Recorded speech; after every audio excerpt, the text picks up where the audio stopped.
Hey, maybe I should move it or whatever you see fit, huh? Come.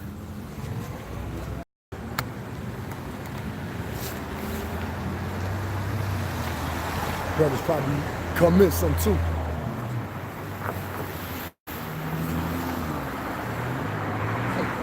Nah, that's good. Don't worry about it.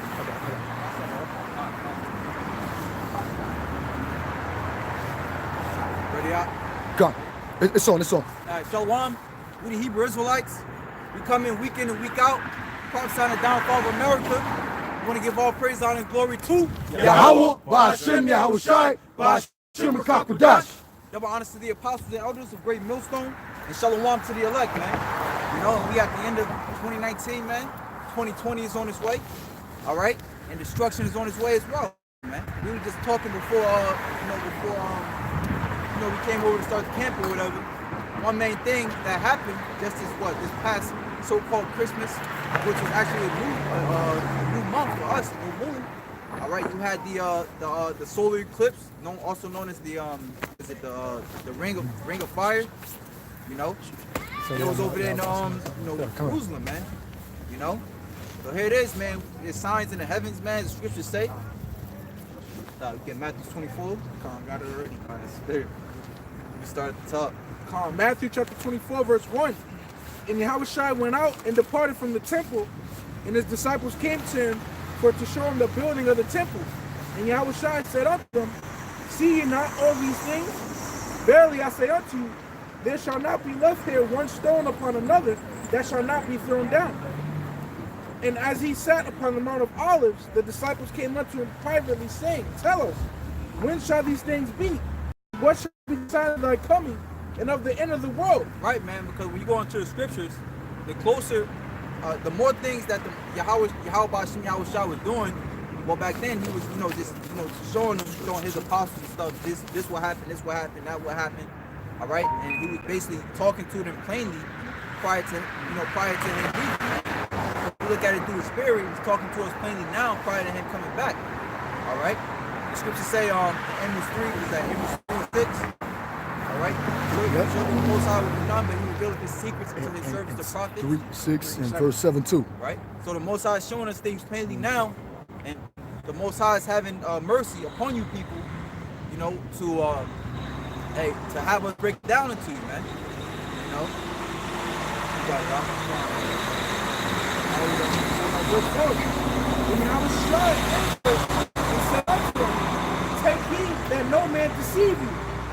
For many shall come in my name, saying, I am Hamashiach, right, I am the anointed. Right, and then many are going to come in the Lord's name saying that they are anointed, man, saying they got the truth, man. But it's going to be somewhere along the way to where what they're saying is not matching up with what's going on. That's how you can see, all right, if this man is the Lord, if he's not a man of the Lord, man. All right? What's that scripture, Ezekiel 33? Yeah. This is Ezekiel chapter 33.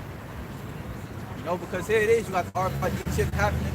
I was looking up something this week. It's called, basically in 2020, they want to implement this program called DART. But basically, they want to merge AI technology. They want to merge the, what's that shit, Bitcoin. They want to merge all this stuff. All right? This is why they're in a race. All these companies are in a race to what? To build these 5G towers, man. So all these things are happening in this coming year, man. Got that up. Real quick about that 5G tower, because they doing a surprise me, because they said that they had to build a lot of them right next to each other, but actually T-Mobile now came up with a way for it to cover, miles upon miles, man. So hey, this thing's already in motion, man. I think New York just got theirs a few months ago too. They back in September or something like that. Yep. So this is Ezekiel chapter 33, verse 33. And when this cometh to pass, lo, it will come.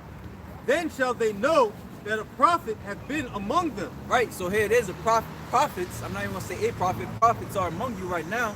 Why? Because the end times are coming, the end times are here, man. And the prophets are going to speak So therefore, what? You have no cloak for your sins, man. All right, because in that day, your judgment will be justified. You know, like the Lord told Jeremiah, whither shall they go? To the sword, to the sword, to the famine, to the famine. Your judgment will be justified, man. You know, everybody walks past, all right, and even if they don't necessarily see a camp, you know, you'll ridicule it, you know, on a social media site, you know, on YouTube, you might pass it on the trending topics or whatever, you know, so you will have no cloak for your sins, man. Proverbs 27:12. A prudent man foresees the evil and hideth himself, but the simple pass on and are punished. Right, man, the simple pass on and punished. Most people looking at this time as a married out time. They got, you know, the time off of work, they get to spend time with their family, hand out gifts, all right? But the prudent, all right, is gearing up, all right, for the time to come, man. You know, as the elder brother Ariala, he did a video, basically, going to, basically having not mental fights, basically preparing yourself in your mind, man. You know, understanding, knowing the time that we in, man. The scriptures tell us to walk circumspectly. All right, if when you walk in married, you're being more careless, man. You know, but the scriptures tell us to be opposite of that. Ecclesiastes 12:15. For the Most High shall bring every work into judgment, with every secret thing, whether it be good or whether it be evil. So yeah, man, you know, the brother said that, you know, the Lord is justified in the punishments that are going to come upon all you people, man. You know, which the beautiful scripture, Jeremiah 15:4, goes into all the different aspects that's going to happen to you people, man. Some are going to get bit by animals, man. You know, that's the time they're coming here, and you know, nobody can say the Lord is messed up for that, because the scriptures also say, you know, that you people pulled the shoulder. All right, you had your chance to get right, but the scriptures also say what? Many are deceived by their own vain opinion, man. See, and that's the reason why a lot of you people don't get destroyed, because you all have your own vain opinion about what's wrong and what's right. If you want to know what's wrong and what's right, it has to be based upon the scriptures, man. That's why it says, if any man speak, let him speak as the oracles of the Most High. So when you go, all your thoughts, right, and your judgments that you have in your mind, if it goes back to the scriptures, you good, man. All right, but if it's off your own vain opinion and it's not based off of nothing, well, now you're an antichrist, man. You know, so-called Christians want to speak about the antichrist. You're an antichrist, man. You're against the Messiah, man. A lot of you people think that Yahawashi, when you even call Jesus Christ, died so that you can eat pork, man, and crab, lobsters, and shrimp. That's not what Acts the 10th chapter was going into, man. That's another topic. Got a quick reset. 2 Peter 1:20. Knowing this first, that no prophecy of the scripture is of any private interpretation. Yeah. Real quick, to blame back on the brother, I want to get the online etymology of prophet, because people here in this world want to make it sound like some type of mystical type of thing. All right. So it says prophet, a person who speaks for the Most High. One who foretells, inspired preacher from Old French, prophet, soothsayer, an interpreter, spokesman, especially of the Most High, inspired preacher or teacher, man. And the words came up not an old time, but the Holy Spirit, man. You know, like there's men set up on earth, man, that are preordained, man, to bring out this truth, man.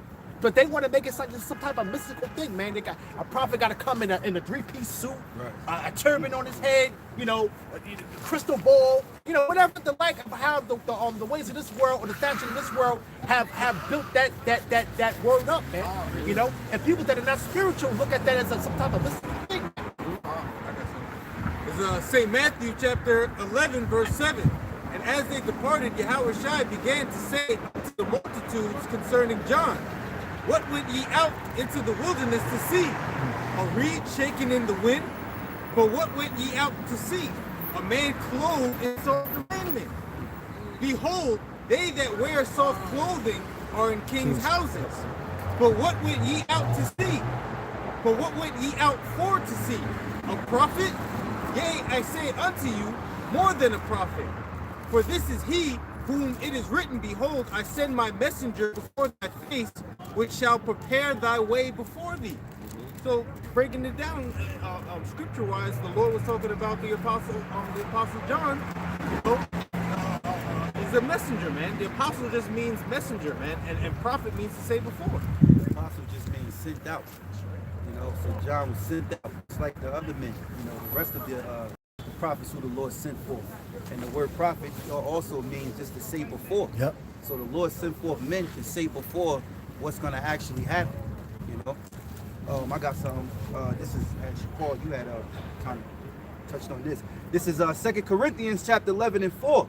For if he that cometh preaching another Yahawashi, whom we have not preached, or if ye receive another spirit, which ye have not received, or another gospel, which ye have not accepted, he might well bear with you. You know, because hey, let's talk about Christianity. Yeah. Coming to another spirit, got it. Just bear with them, because we already know that we have to break down these strongholds, man. So whatever set up as a standard of what these people understand, we gotta bear with them and show them the truth, man. You know, we suffer, man. We suffer that, man, because these people are coming with these wayward doctrines, man. But we're only here to bring the elect in the fold, man. Yeah, I got another one. This is well, no. This is Revelation chapter 3. Verse 11. Revelation 11, verse 3. And I will give power unto my two witnesses. They shall prophesy 1,260 days, clothed in sackcloth. Yeah, man, that's going into what? The northern kingdom, the southern kingdom coming back together, man. But here it is, we're going to come outside of the correct words of these scriptures, man. And that's why when the scripture said, let not corrupt communication proceed out of your mouth, it wasn't talking about a so-called bad word, man. Yeah. You know, so you got to actually grow up, man. Right? There's no such thing as bad words, man. Right? What it meant was that you can't go teaching the wrong doctrine, man. Okay? You can't go blaming it, man. Saying that Christianity is the mark of the beast, that's corrupt communication. Because the mark of the beast is the high teacher. So that's why, you know, it's very important to preach the correct word, man. Read that again. Revelation chapter 11, verse 3. And I will give power unto my two witnesses, and they shall prophesy 1,260 days, clothed in sackcloth. Right, man. And it's about sackcloth, man. And that goes right with the scripture the brother brought out. That's beautiful, man. Yahawashi asked, what did you go for to see, man? You know, the prophet that's in soft clothing, man, which was that rich attire back in the days, man. No, man, the prophet's gonna be in sackcloth, man. Come on, man. And sackcloth means mourning, state of mourning. Right. It's not gonna be no time of mirth and no joy. You know what I'm saying? It's gonna be a state of mourning. Right, a regular garment, man. Nothing fancy, man. All right. Nothing out of your price range, man. And we ain't gonna be trying to be decked out in gold. You know, and we're not gonna have on ninja bands. You know, we're not a tactical camp. You know, or we the tactical ones. You know? Ninja bands. Yeah, we not the root, the 300. You know what I'm saying? 300 wannabe Spartans, man. You know, all got the same boots on, all got the same color on. You know, we're not no military type camp, man. I'll say. You know, you come out here, it's natural, man. Right? This is a natural thing, man. We the natural prophets. We're not in the mirror. You got camp to actually go in the mirror. You know, you got a training. You got training, man. Yep. Where they do reading drills. It's like, yo, I can't hear you. Give me push-ups. That's not organic, man. Hey, I got something for you. This is militant. Quick Google search. Combative and aggressive in support of a political or social cause. And the scriptures tell us to be the opposite of that, right? And typically favoring extreme violence. You know? Yeah, like the nigga Sakari said that Yahawashi was an extremist. That's a militant group, man. That's something that you don't want to follow, man. Yahawashi even told Peter, because Peter had the wrong idea of what was to follow him, man. You know? Yahawashi told Peter, look, chill out, man. Put the sword up, you know what I'm saying? But he that lived by the sword shall die by the sword, man. You know, the scripture say the weapons of our warfare are not carnal, man. But mighty through pulling down the strongholds. Hey, my head, bro. you got a lot of guys, man, that are slipping into the narrative that he's trying to paint, man. You know, here it is, man. When they even when we was building the temple, the second temple, right? They went and wrote letters to the Persian, the king of the Persians, talking about how well bad and rebellious, you know, and that was the narrative that they fit. And you got guys that are set up to slide right into that mold, man. So when they talk about it, guys, they're the face of it, man. You know. So now, if they're the face of it, though, then everybody's lumped into one bunch, man. You know. And you guys are the age of provocateurs, man. You know. And everybody's fitting into their lot, man. You know. It is what it is. I got a quick preset showing that these are the camps that is about that militant shit. The Lord's not dealing with them, because Yahawashi himself said it. Matthew 10:16. Behold, I send you for the sheep in the midst of wolves. Be ye therefore wise as serpents and harmless as doves. That's the opposite. That's a cut. You know, we're not out there to show how much tough we are, man. You know, hey, we're spiritually tough. Meaning that we able-bodied men, fleshly men in sinful flesh, that's putting up a fight against sinning, man. Against going against transgressing against the laws. Hey, that's tough, man. That's tough. Fighting spiritually, man. Fighting against the thoughts when demons try to plague your mind, man. Yep. To tell you do things that lust in your flesh. You know, that's being tough. But going out there with all that shit trying to prove something, you're antagonizing these police, man. You know, look at the word up, antagonizing, man. Hey, man, Esau bend you up in 20 different ways, man. You know. That's actually what it goes on to say. Matthew 10:17.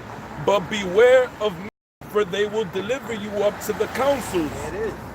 And they will scourge you in their synagogues. So the scripture's on point. And that's how the brothers brought out the word prophet. Because this is all prophecy. This is how it's going down, man. We see it, man. And we're just warning the elect to, like, look, man, put up those prayers and be more what's the scripture say? Circumspect, man. Vigilant. Yep. Yep. You know, having them eyes to see, man, what's going on. And that scripture, I said before, that sheep in the midst of wolves. Now, real quick, I put it in Google. I put in the characteristics of sheep. And it says sheep personality and characteristics. Soft-hearted, upright, sheep is a meek animal. They are usually very quiet and gentle, holding themselves aloof from the world. In a herd, all the sheep tend to listen to their leaders and show esteem to them. Man. And show esteem to them because. Well, hey, but look, that just proves to say you can see who actually is the Lord's sheep. You know, when you follow me to righteous men, you know, that just really showed you right there who are actually the real sheep of Yahawashi. You got 4 sheep of Yahawashi. It says they are usually very quiet and gentle, holding themselves aloof from the world. Hey, for the most part, people that deal with us outside of this truth, we're not every day about. Most of these people, man, hey, who your friends are, man, they can't get enough of you being around you, man. You know, they don't have this thing where I can't stand you and this and that. You know, if you don't be with your homeboy or somebody that don't really, they ain't into the truth, that ain't really what's going on, speaking the truth, hey, they be like, yo, can I chill with you? You gotta tell them, nah, I can't chill with you this nigga. Can't do this too much. You a little off, man. But I could drink a little bit with you, but I can't do it this every week, man. You know, I can't hang with you every week. Because most of the people outside of, let me say this, most of our people off camera, you know, that know us and they even know that we in this truth, they don't talk too much, you know, to the point where we can't bear to be around them, man. Most of the time they got a lot of good things to say, even though they do hate, because they talk behind your back. But in your face, they all congratulating you and bigging you up, telling you how spiritual you are, you changed, you know? You know? Oh, real quick, precept, just go what you said real quick.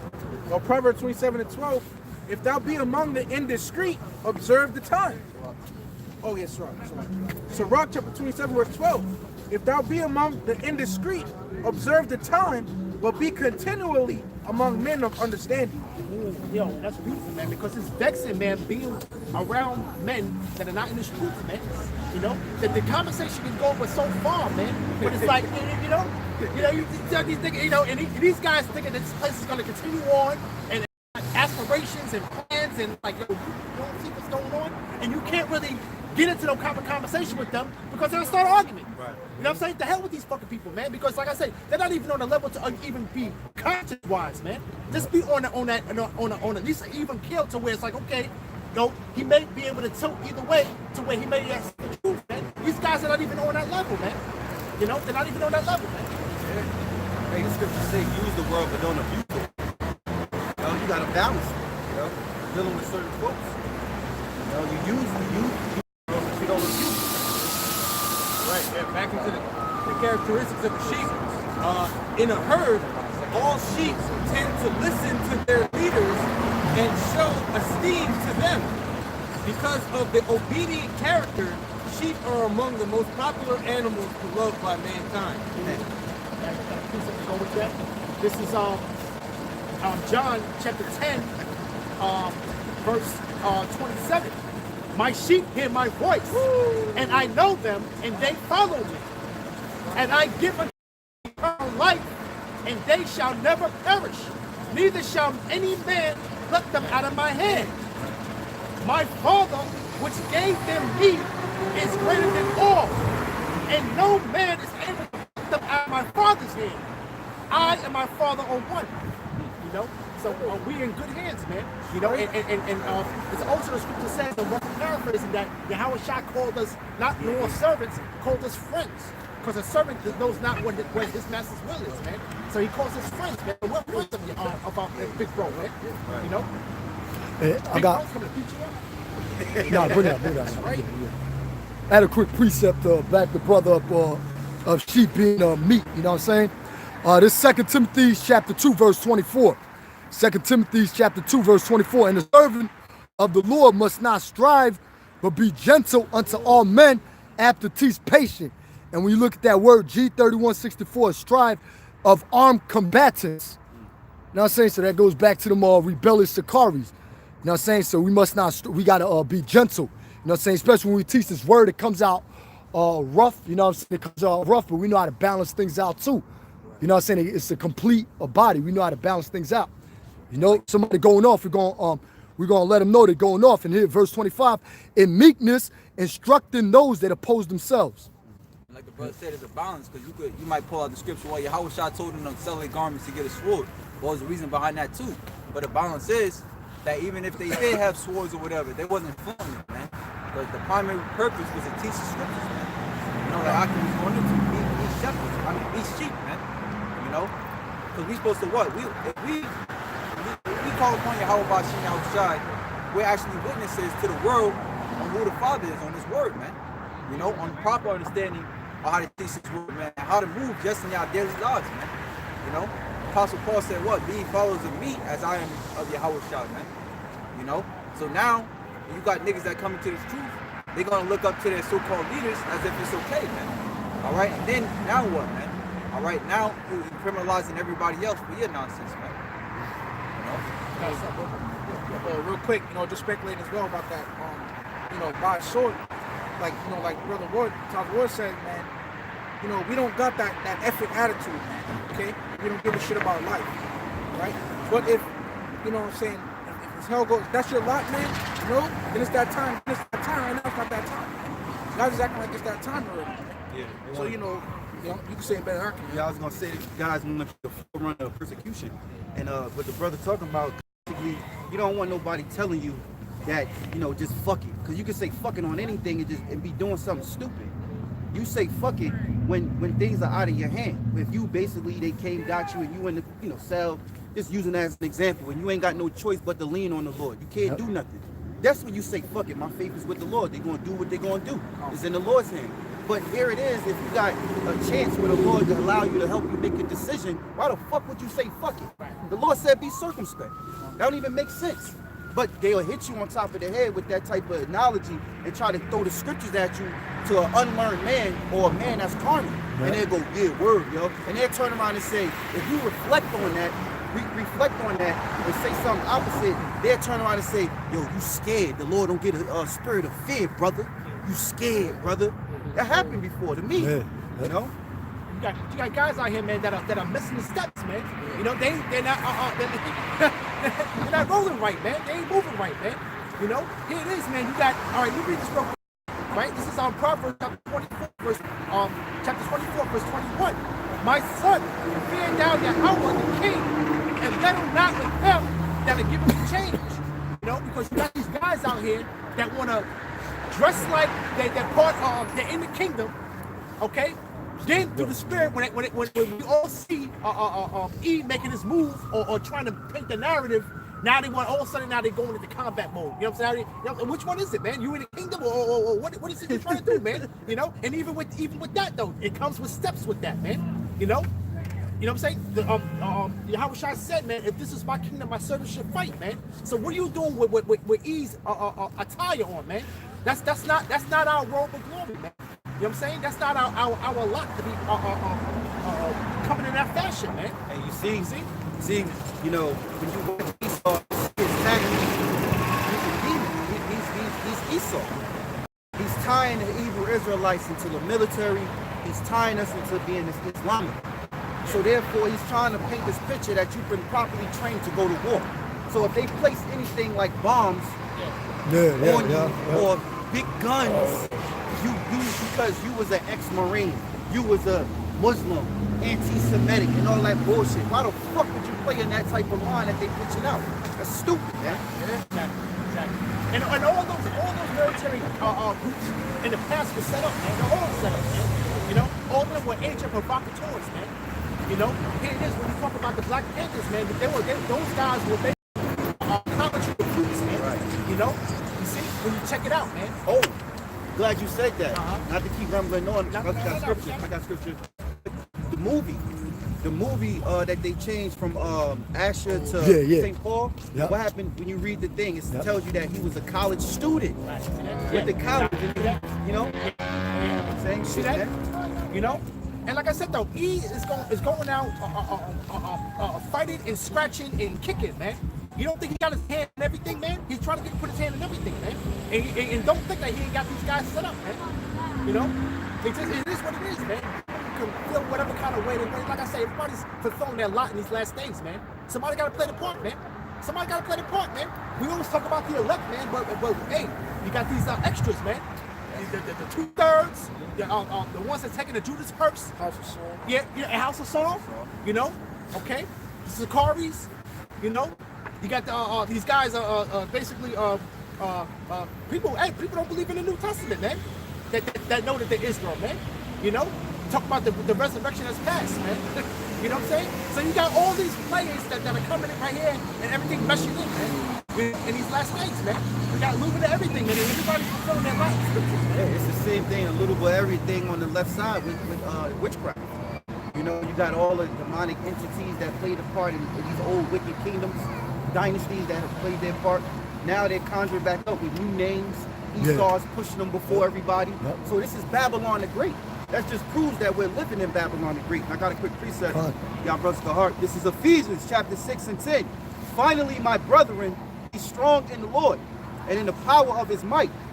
Put on the whole armor of Yahawah, that ye may be able to stand against the wiles of the devil. All of these things that they're doing is the wiles of the devil. Everything you made mention of, man. You know, and it's really the scriptures. I was gonna go into it, but it's really talking about the scriptures. The point being was this recent interview with General Yahawashi and Ephraim, man, because here it is. He spoke everything of his own mouth instead of the scriptures. Therefore, what he was cutting himself. The scriptures don't lie, man. You know, Yahawashi constantly always used wisdom, man. And that day when Yahawashi was questioned, thou sayest, you know what I'm saying, or he used scriptures, all right, to cut the people, man. And they look to cut him, man. You know, so that's what it's about. The scriptures, man, is found blameless. Yeah, and that whole little bit too, man. He's set up too, man, because he's like when the so-called Christians we have a situation in the black community You know what I'm saying? You always got somebody set up to stop the bleeding. You know what I'm saying? Not, you know, they're trying to clean it up and trying to, you know what I'm saying? My thing is that, hey, man, you should have been telling that damn the truth, man. You know, the scripture should have been coming out, man. We gotta let them know what is the foundation of what we're standing for, man. The scriptures, man. You know, they can say this and they can say that, but we come out the scriptures, man. And it's gonna come to find out, man, how much you people hate the scriptures, man. You know? So all these scriptures coming out, it's gonna be calling all you people out, man. You know? Yes, hey, that's a good point, because you ask him a question, he never answer your question. He answer your question with a question. Right. So when they ask you a question, just use the scriptures. Right. That's all. Hey, that's what Yahawashi did. Remember, it was like, for good works we crucify you not, but because you make yourself equal with God. And then Yahawashi, he answered him with a question. He said, does not your law say that ye are gods? So Yahawashi did that. Hey, And we got the tools, man, to like, yo, we gotta take them to the deep waters, man.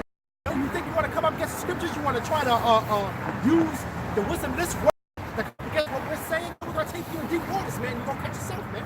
You're gonna cut yourself, man, because it's gonna come to find out that you don't know what you're talking about, man, and you just been taught lies, man. That's right. Everything is lies, man, off the scriptures, you know. yeah, this is back in Ephesians chapter 6 and 12.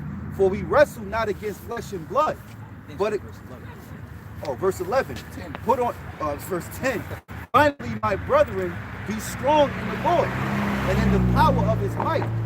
Put on the whole armor of Yahawah, that ye may be able to stand against the wiles of the devil. Hey, and that's how the spiritual powers is going to come, man. First, like Yahawashi told his disciples, he said, what? After that ye have received the Holy Spirit, you're going to receive power, man. So you got to receive the Holy Spirit first, man. Before, all right, you can get spiritual powers, man. You know, how you going to get spiritual powers and you ain't spiritual? You know? Exactly. And like the brother said, man, and like I said, there's steps to this, man. There's levels to it, man. You know, you want to jump from fucking a 0 to 100, man. Right. It don't go like that, man. You know? You see, it don't go like that, man. My thing is that the whole aura that you're trying to put on, man, is not for this world, man. That's not for this world, man. You know what I'm saying? We gotta take an L, man. Basically, that's the same, man. You know, but the Lord's gonna have his men, protect his men, though. But we basically essentially gonna take an L, man. You know, nobody wants to do that, man. You know what I'm saying? Everybody wants to be this type of figure. You know. Yeah, but the thing is this is, see, if you understand the scriptures, you know how the Lord is kind of moving. You see how he works. He gave us the end. So he let us know before things spring up. We take the L, and guess what? Through the week, he showed forth his power. You know, it's just a small remnant of us throughout the world that's waking up. There's a lot of people that know that they're Israelites, but how much more is the elect? It's a small number. But through the week, through us being on the bottom, man, that what? He showed forth his power in the earth. And the Lord loves that too, man. Just with a few men, he loves that. Exactly. Hey, go back to the 300s, the Spartans, how they were slain. You know the Lord had a hand in that, to fucking them Edomites up for a little time, but then they fell short, of course, because that would go against what? Prophecy, man. But the Lord let them do their thing, and they was destroying, man. And those are jakes, man. That's right, you know. So it ain't nothing for the Lord to just give us that power. Right now, we gotta learn to really resonate. Excuse me. We gotta learn the Holy Spirit. We gotta learn and be in the spirit of the Qadash, man. Yep. I appreciate it. Zephaniah chapter 3 verse 19. Behold, at that time I will undo all that afflict thee, and I will save her that halted, and gather her that was driven out, and I will get them praise and fame. I'm gonna cut you off, Bob. That right there is just make the Lord want to show forth his power, man. He don't need you being a tough guy. Play the victim, because you're the victim. So that the Lord can step in and say, this is who I'm dealing with, man. This is who are my beloved, of my son Yahawashi and his men, man. You know? You gotta let the Lord work, man. The Lord want to work too. The scriptures say the Lord is a man of war. That's right. You know? Yeah, the Lord want to get, listen, man, he want to get his props, man. You know? And these guys are forcing across the river, man. That's right. You know? The Lord want to get his props, man. Let the whole thing play out, man, in its entirety, man. Not skipping steps, not trying to go straight, not trying to go straight in. Coming up some other kind of way, that broad man for the 5th floor mentality, you know? Taking the easy way out. You know what I'm saying?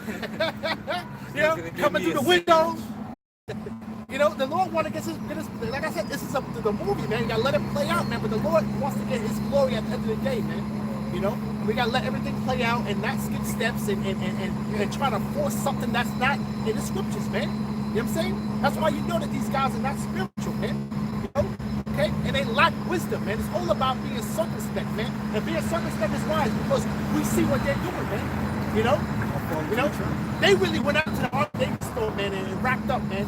You know what I'm saying? And put their shit together, man. That's what I'm saying. You imagine the coordination it has to take for at least 7 to 8 to 12 brothers to all go to the store, go get matching army fatigue, fringes and everything, looking in the mirror. Yeah, that's tight.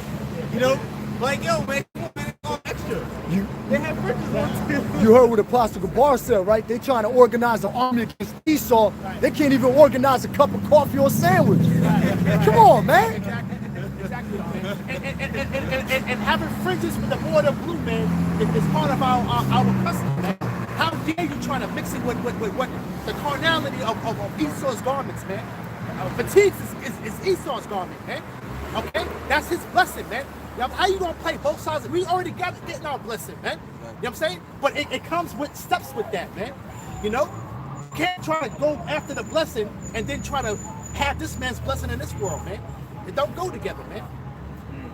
So Zephaniah chapter 3 verse 19. Hey, real quick, that's what Isaac said to Esau. Amen. He said, "I have blessed him, and lo, he is blessed." I mean, he got, you know what I'm saying? This is his portion. That's it. And they say, what should I do for you? I don't have anything. You know what I'm saying? But what you got was a consolation, man. All you are is just a bad tenant right now. Okay? You're just a bad tenant, man. That's about to get evicted, man. That's all you are, man. Okay? Polluting the earth, polluting the waters. You know what I'm saying? You know, chicken looks like a damn turkey. You know what I'm saying? Turkey looks like a fucking elephant. You know, with the hormones pumped up. You know, you're just a bad tenant right now, man. And that was your consolation, man. Yeah, man. Hey, you check out the birds this year, 2019. Yo, it's like the record number of birds just dying, falling out the sky. Yeah. Matter of fact, where I live at, man, you'll see, you know, dead deers and shit, you know, on the side of the road, whatever case may be, man. But for the first time ever, I was starting to see dead birds. Like, what the fuck? What the fuck is this, man? Dead birds on the side of that's like unheard of, man. But then here it is, Jason A. You know, he be on the job as a watchman, man. You know, he continually throws up news articles. And just like last week, yo, it was like, I believe like 600 birds that just fell out the sky in like a line, man. Just going down the street. And we know like 2 months ago, you had the birds that was flying into the NASCAR center, man. Just killing themselves, man. So, you know, Suicide. Yeah, speaking about birds destroy them that suicide. destroyed the earth, man. And then they literally on the news, they're like, what is going on? Dummy, it's just fucking niggas spraying chemtrails every day, man. Right. Every hour on the hour, man. What the fuck you think is gonna happen, man? They the first ones to get that taste of the barium and aluminum, man. And he just destroying the earth, man. Because he's wondering what's going on, man. All you gotta do is go knock on your next door neighbor's door, because he's the one that's flying the damn plane, man. The elites ain't the ones flying these planes, man. These are regular, everyday Joes that are flying these planes. You know, that's their job. You know. Zephaniah 3:19. Behold, at that time I will undo all that afflict you, and I will save her that halted, and gather her that was driven out, and I will get them praise and fame in every land where they have been put to shame. See, so as brothers going into it, it's about we taking the L right now, which was Luke chapter 9, verses 24. For whosoever will save his life shall lose it, but whosoever will lose his life for my sake, the same shall save it. You gotta lose your life, man. You gotta, the scriptures say what? Before honor coming to shame, man. Yeah, in the book of Proverbs. Before honor coming to shame. So we have to get put to shame, man. We have to take the lowly route, you know. We're not no tough guys, man, right? You know, living out, think that this is some movie, man, you know, before, you know, you're trying to force the course of the river, man, right? It's not even that time yet, man. You know, we still on fucking YouTube, man. You know, putting videos up on YouTube. So you don't want to, you know, force the course, man. You got to just take the lowly route and be shamed. Some of us are going to get put to death, man. You know, and the scripture said that we're like sheep sent to the slaughter, man. You know, so it's all about just being lowly right now, man. You know, not trying to type of show, right? Not trying to be that guy, trying to be that dude. That's just it's just you know, the same stuff comes back up. We go over it again, which is nothing wrong with that, man. You know, Apostle Rumble was on that. Look, you get tired of us going over the same thing, then you know he said get married, man. You know, but here it is. You know, it's like the same thing, man. You are like that's a lesson. I forgot what brother did, but you gotta take yourself out the equation. You know, what you do affects all of us, man. You can't just think about yourself, all right? How you know everybody else is in that same spirit, man? You know, hey, Isaiah 35:4 says, "Say to them now with a fearful heart, be strong, once I come and save you, man." So what? You want to force to cross the river with them? Yahawashi was like tender and delicate among the disciples, man. So you're not thinking about the sheep, man. And then that's the thing. Because not have a care for the sheep, man, because he's a hireling, man. You know, the main thing is, man, to be edifying, man. You know what I'm saying? We still got the elect to wake up, man. You know what I'm saying? We have to be we have to exalt the brethren, man. You know? You guys are already jumping to somewhere where it ain't even at yet, man. And truth be told, man, you don't want that smoke from me, man. You don't want it, man. You know? Okay, you guys, man, hey, man.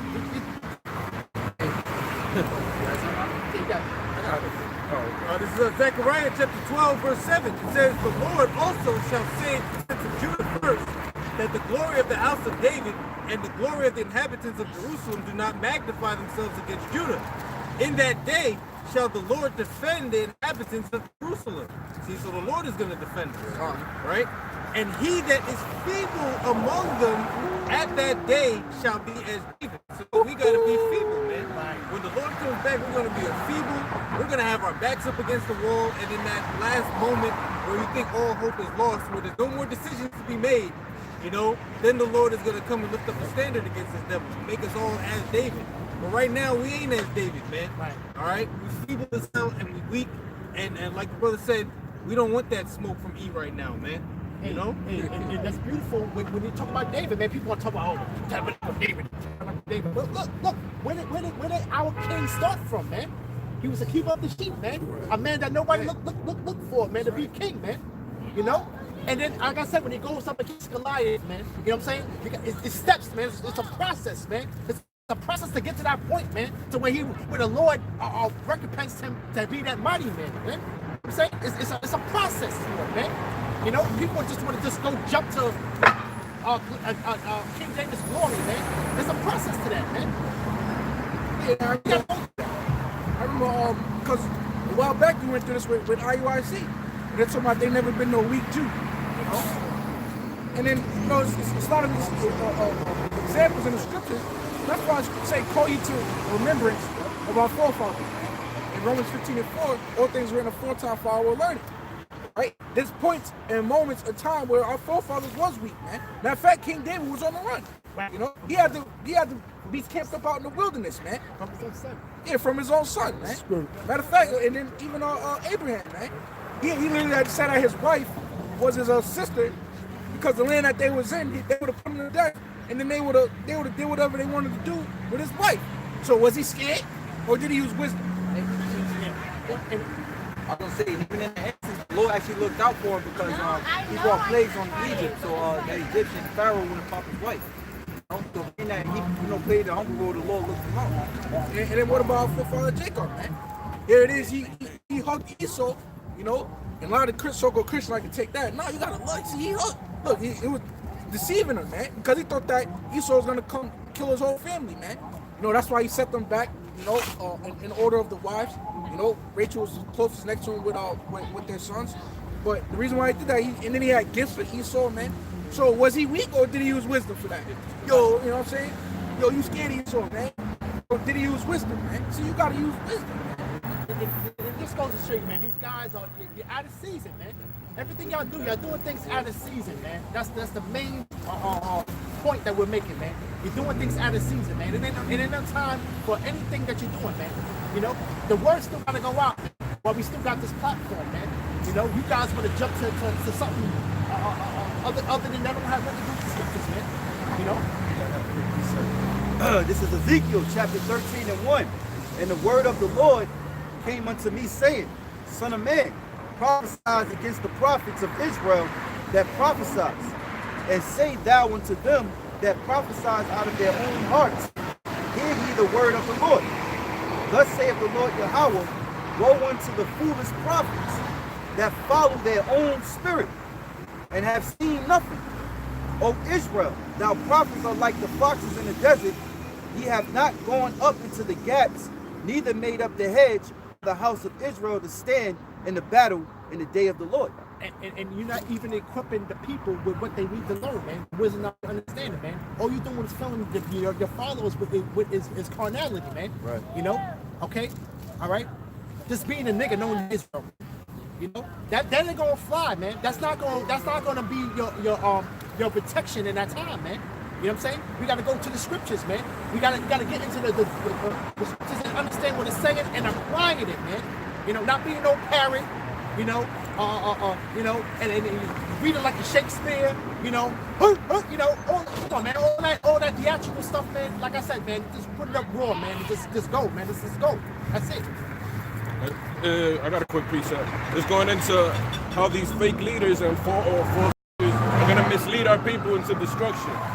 Proverbs 25:19. Confidence in an unfaithful man in time of trouble is like a broken tooth and a foot out of joint. Damn, that's a beautiful precept too, right? That's a beautiful precept. Proverbs 25:19. Confidence in an unfaithful man in time of trouble is like a broken tooth and a foot out of joint. Hey, cause that broken tooth, man, you ain't gonna be able to have that meat in due season, man. In that broken foot, basically, what you gonna be standing on, man? You know, what type of foundation are you really gonna have, man? With that foot out of joint, man. You know, incomplete, man. You guys are gonna be incomplete, man. You know, and you ain't gonna know what to do. You guys are already living in the ways of this world. Got 1 foot, you a nigga during the week. And then you want to come into, you're still a nigga, man. You're still a nigga in front of the camera, man. We see through you, man. Still a nigga, man. You know? But what about the proper foundation you need to stand in that time, man? You know? The Lord sees our works, man. So the Lord is going to be able to have mercy on the men that are staying diligent, man, and being circumspect about what's going on around them, man. And that's why it's important that those of the hopeful elect keep watching the videos and continuing to being in the spirit, the power of Yahawah being spiritual, man. I gotta continue this. This is Ephesians 6:12.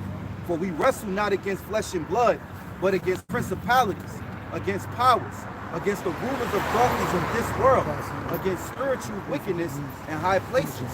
And like you said, you know, that foot represents your foundation. Because when that time comes and that time approach, if you ain't got the faith in the Lord, you're good for nothing. So all of the talking and all of your macho action, you know, macho-ness is really thrown out the window in a time where you need the faith, you need the spirit, you need to have that strength within your soul, man, through the spirit and power of Yahawashi. Okay, I got something right quick. 1 Thessalonians chapter 5, 1 and 2. But of the times and the seasons, Akim, ye have no need that I write unto you, right? Because we know the times and the seasons we living in. For yourselves know perfectly that the day of the Lord, Yahawah BaHaSham, Yahawashi, so cometh as a thief in the night. So they're going to be caught unawares, right? Now, word perfectly means diligent. Them dudes ain't diligent, you know? So straight to the point. If you was diligent, you know, you could be diligent and you keep coming out consistently every week, but also being diligent at learning the word, having a full understanding of the truth. God. You know, having a full understanding so that you can understand that the knowledge and the wisdom is the stability, you know, of our times, which is going to keep us stable at the very end. As Paul got, you know, you got guys that think that they should keep the whole law. We should keep the whole law, but they think they'll be saved because they keep all the law. Yeah. You know, but Paul said, hey, the law ain't going to get you saved, man. You know, you're supposed to rehearse the law because it's a way to govern your flesh, but it's the faith in Yahawashi that's going to deliver you, man. Hey, man, because it's a spirit. Like, I remember Brother Shorehart brought this out maybe a few months back or whatever. He was saying, like, when you go into Daniel 12th chapter, there's a spirit that's going to be out here that was never before seen before. So it's not recognizable. Like, I remember that time we was at the store or whatever, it was like a bunch of Jakes riding around on bikes and shit, and they was looking for that dude. That's a spirit. That's a spirit. You know what I'm saying? You can feel that spirit of death. You know, and then what are you gonna do? Your flesh gonna freeze up, man. Bro, quick testimony. This brother he brought up. I was at the gas station, and just like the movie Birds, the kid was running. It was at night, and it was a blood moon. But the kid was running, and I'm like, where the hell he running to? I'm like, yo, I'm looking like he thought he stole something. So by the time I'm getting to turn around and pull out the gas station, all of a sudden, cars, mopeds, the niggas riding them bikes, flying up, you know, like outlaws running the road, looking for this dude. At that very moment, you can feel like something is about to happen. Death, or you even feel like if they gonna run into us, me in this car. So it's like you freeze up and then you like just want them to go so you can get out the way. But it's just that spirit, that feeling in the air, man, when you know something terrible is about to happen, you know, but they didn't find it, you know. Hey, that's it, man. And that's a good point the brother made, because that's exactly what's coming in the times in which we living in. That's Jacob's trouble, man. You know, where here it is, you're gonna be afraid of the military troops that's in the land. They're not police. They're warlike, man. You know, they don't sit there and go back and forth with you and argue, you know, for you to get your way. They're gonna be gunning people down. They're gonna be raping you women, man. The scriptures say women shall be ravished, man. So that eerie type of feeling is gonna be all around for a while until the Lord comes. The Lord come cracking those clouds, man, and then the only ones that's gonna be rejoicing is gonna be the elect, because we're gonna know what they are. You know, and the rest gonna be sitting there looking spooked and probably trying to run to Esau now, you know, because Esau is gonna band together with the rest of the nations to fight against the Lord. They're gonna stop worrying about us and they're gonna try to fight him who's coming to take their world, man. You know? Ezekiel chapter 7, verse 5. Thus saith the Lord power, and evil, and only evil, behold, is come. And in this come, the end is come, it watches for thee, behold, it is come. Okay. Stress it enough. Can't stress it enough, man. The end is come, man. The end of Esau's world, man. You know, the end of this wicked shit, man. People walking up and down on drugs and shit, doing what they doing. You ain't gonna be doing this in the kingdom. You ain't gonna deal with cigarettes are not gonna exist, man. You know? And if they are, it's gonna be amongst the damn heathens, man. You know, and we're gonna be judging them, man, for doing it. Because they're gonna have to keep our laws, man. You know, this is the time in the period which is happening. It's the power change, man. You know, it looks like, see, brothers stating facts, man, that look, we got to take an L. We're taking an L, but really it's a disguised W, man. It's a disguised win. Are we really taking an L? You know, when you really get into it, because we actually winning. And the scriptures talk about in 2 Ezra 6 that it's the end of Esau and Jacob up next to follow. So that just means that our world haven't even begun yet. Well, it started because we're waking back up, but our kingdom and the way we're gonna live on this earth and rule haven't started yet.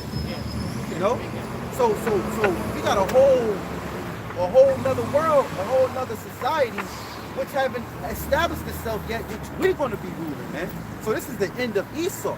So those of the hopeful elect with the understanding, we should be rejoicing and not being afraid. You know? Hey, the brother put a bad scripture. What's that? First Thessalonians 5. Fifth chapter, 1 and 2. That he write unto you. Because yourselves know perfectly that the day of the Lord shall come up as a thief, man.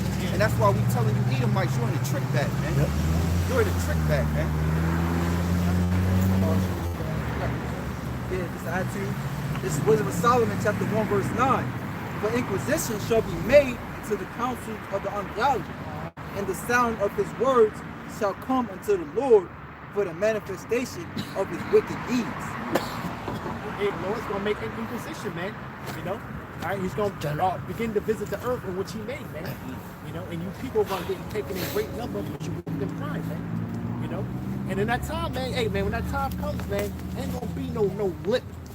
You Jakes like the game. All you Jakes is just talk, man. All you Jakes is just talk, man.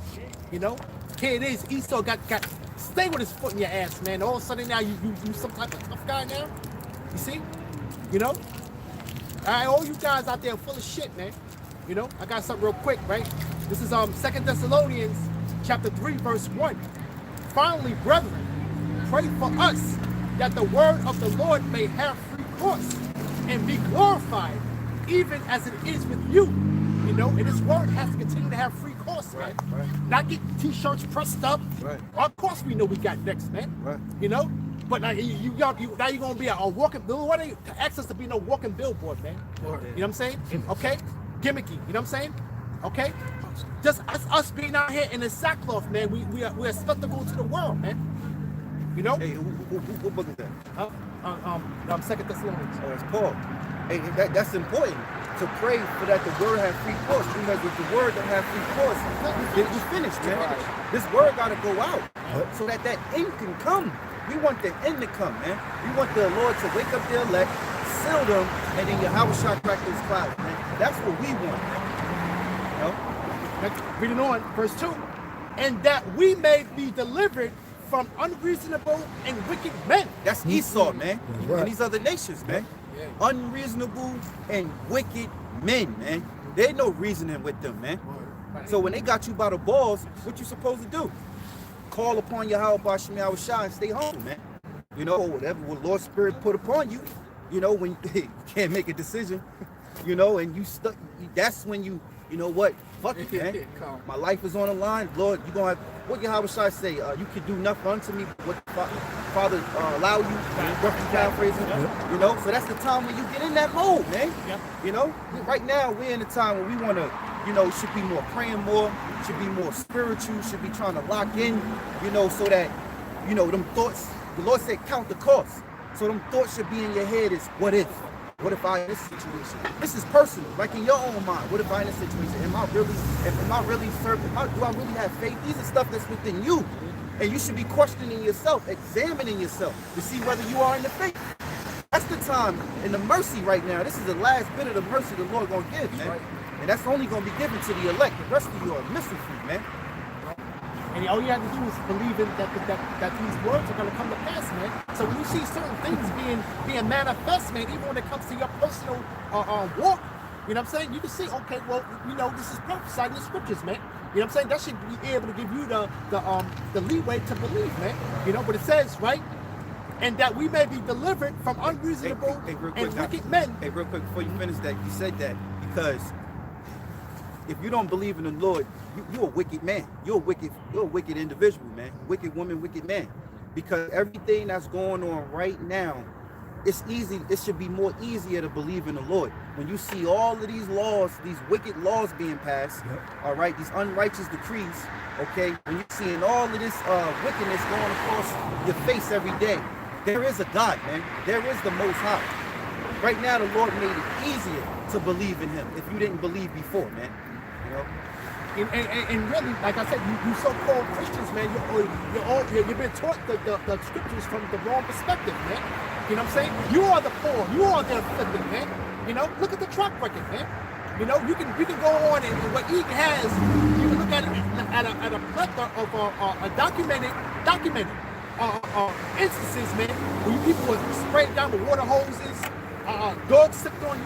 You know what I'm saying? You're trying to have a place in this world, which is not your world, trying to have these sitting on countertops, you know what I'm saying? And they're throwing food at you, you know? Okay? But the Lord didn't prescribe these type of ways, man, to try to be a part of this world like that, man. You know, the Lord already had his elect etched out already, man. But it says that, and that we may be delivered from unreasonable and wicked men, for all men have not faith, you know, and it goes into you cats out here that know that you're Israel, man. You guys are unreasonable and wicked, man, because you doing the lust of your father, man, because you come with that carnality, man. You know, that's Esau's lot, man. You know, so like I said though, the scriptures talk about to be carnally minded is death, man. Okay, so you might as well just hang yourself, man. You know, hang it up, man, because you're trying to fight supposed fire with fire, whatever else you want to do. You know what I'm saying? You're gonna lose, man. You know what I'm saying? Because you're staying away from the script. You know what I'm saying? That's shying away from the script, man. When you gotta stick to the scriptures, man.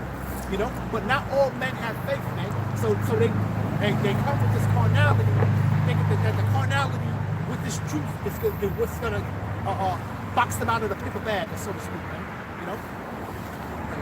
Real quick, Ezekiel chapter 7, verses 5, thus saith the Lord power, and evil, and only evil, behold, is come. And end is come, the end is come. It watcheth for thee, behold, it is come. The morning is come unto thee, O thou that dwellest in the land. The time is come, the day of trouble is near, and not the sounding again of the mountains. Now will I shortly pour out my fury upon thee, and accomplish mine anger upon thee, and I will judge thee according to thy ways, and will recompense thee for all thy abominations. See, so nothing goes without punishment, man. You know, people out here thinking shit is sweet, you know, thinking that they can just talk shit, right, about the Lord's men and keep it moving, and that nothing's ever gonna happen to them. No, man, your case is getting builded up against you by Yahawah, man, the true and living power. All right? So hey, man, it's no cloak for your sins out here, man. Right? It says, verse 9, and my eye shall not spare, neither will I have pity. I will recompense thee according to thy ways, and thine abominations that are in the midst of thee. And ye shall know that I am the Lord that smiteth. Behold the day, behold it is come, the morning is gone forth, the rod hath blossomed, pride hath budded. Violence is risen up into a rod of wickedness. None of them shall remain, nor of their multitude, nor any of theirs, neither shall there be waiting for them. See that, man? So, hey, let's get into, Esau and you 2/3 as well, man. Right? You people are done, and, going back to how the brother's testimony, how, you can feel that spirit in the air. That spirit that's what's coming here, man. Right? And it's gonna be a time like the earth has never seen before, man. These people are gonna be completely bugged out, man. It's a whole bunch of different shit coming in, man. Esau's gonna release his diseases. You better watch that show, Black Summer. All right, people watch these different shows for entertainment, but that's what's actually coming here, man. And guess what? There's a chance to escape that, man. Scripture says the wise man perceived the evil and hideth himself. All right, how does he hide himself, man? By being in these scriptures, man. And then the brother read the Ephesians, where you wrestle not against flesh and blood, right? And 1 Timothy 6:12 also says that we gotta fight the good fight of faith. All right, so how do we fight back against these damn demons, man? We gotta pray, okay? And guess what? You gotta have wisdom, man. Okay, you gotta fight back in the spirit, man. You gotta pray. You gotta have wisdom. All right, fasting helps. We gotta do everything we can to please Yahawashi. All right, before the whole breaks loose. Because once those are closed, that's it. That's fucking it, man. Then like that, Apostle Qadash said it, man. These people was dead already. They just gotta be put in graves, man. Yep. Right. Yep. So once that shit happens, that's it. You're just waiting to get put in your grave. Ultimately, you're gonna be cremated, man. Quick precept.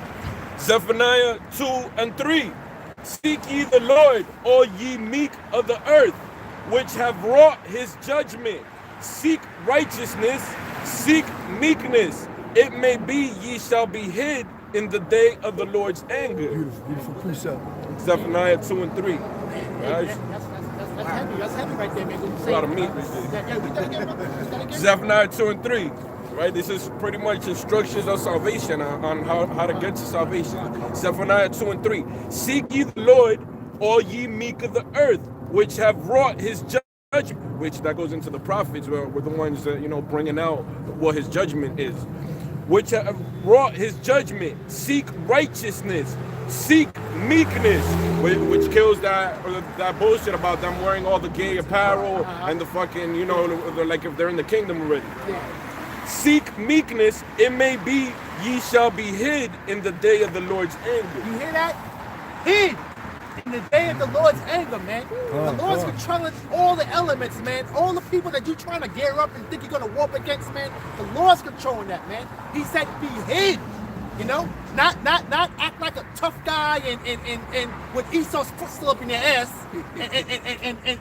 and his money in your pocket. Okay? Meek is synonymous with humble, Right.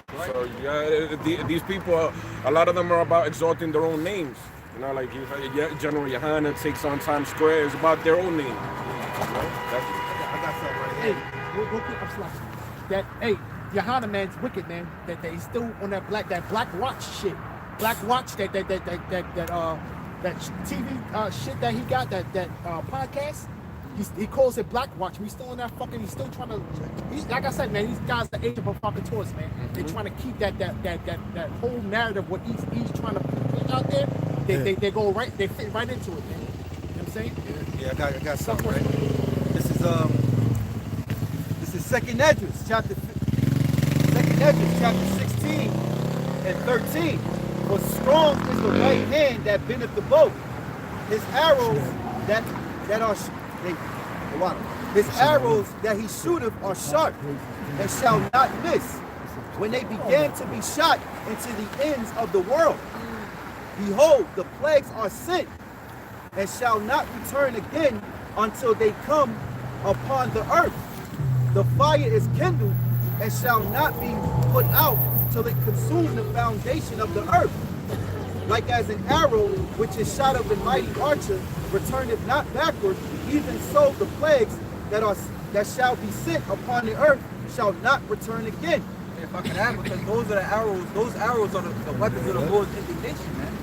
All right, because when you think about the Lord's indignation, the scriptures always speak about how the Lord is like indignation, like a fire that burned to the ends of the earth and stuff like that. So here it is, those arrows. Try to shoot them down, that's not going to work. All right, when they touch down, they're going to kill millions. All right, so when you think of the weapons of the Lord's indignation, all right, you think of something so menacing, man. To even when you go into Hiroshima and Nagasaki, those were atomic bombs. And now you have what? Hydrogen atomic bombs, man. All right, which is way more worse. And those atomic bombs, you can still, you know, the Japanese over there, they still feeling it to this day. You know, the plagues are the missiles as well. Because what happens when these missiles, you know, they do their destruction, but now the radiation, it's an airborne disease that you can't see. You just breathing it in, and then all of a sudden, you know, your body's deteriorating. You haven't, you know, fucked breaks up. down. Yeah, man. So that's like a plague, man. Hey, watch our American Horror Story. Further information on that. Season 8. So I'm gonna just hit this point right here because this is another pointer, which is Esdras. Esdras was a man of the Lord. We know that he was a man of the Lord. Many visions from the Most High. It says, "Woe is me, woe is me. Who will deliver me in those days?" So what type of spirit Esdras was in? And this is right after he saw the visions, and he was there. It was like he was there. So he's in this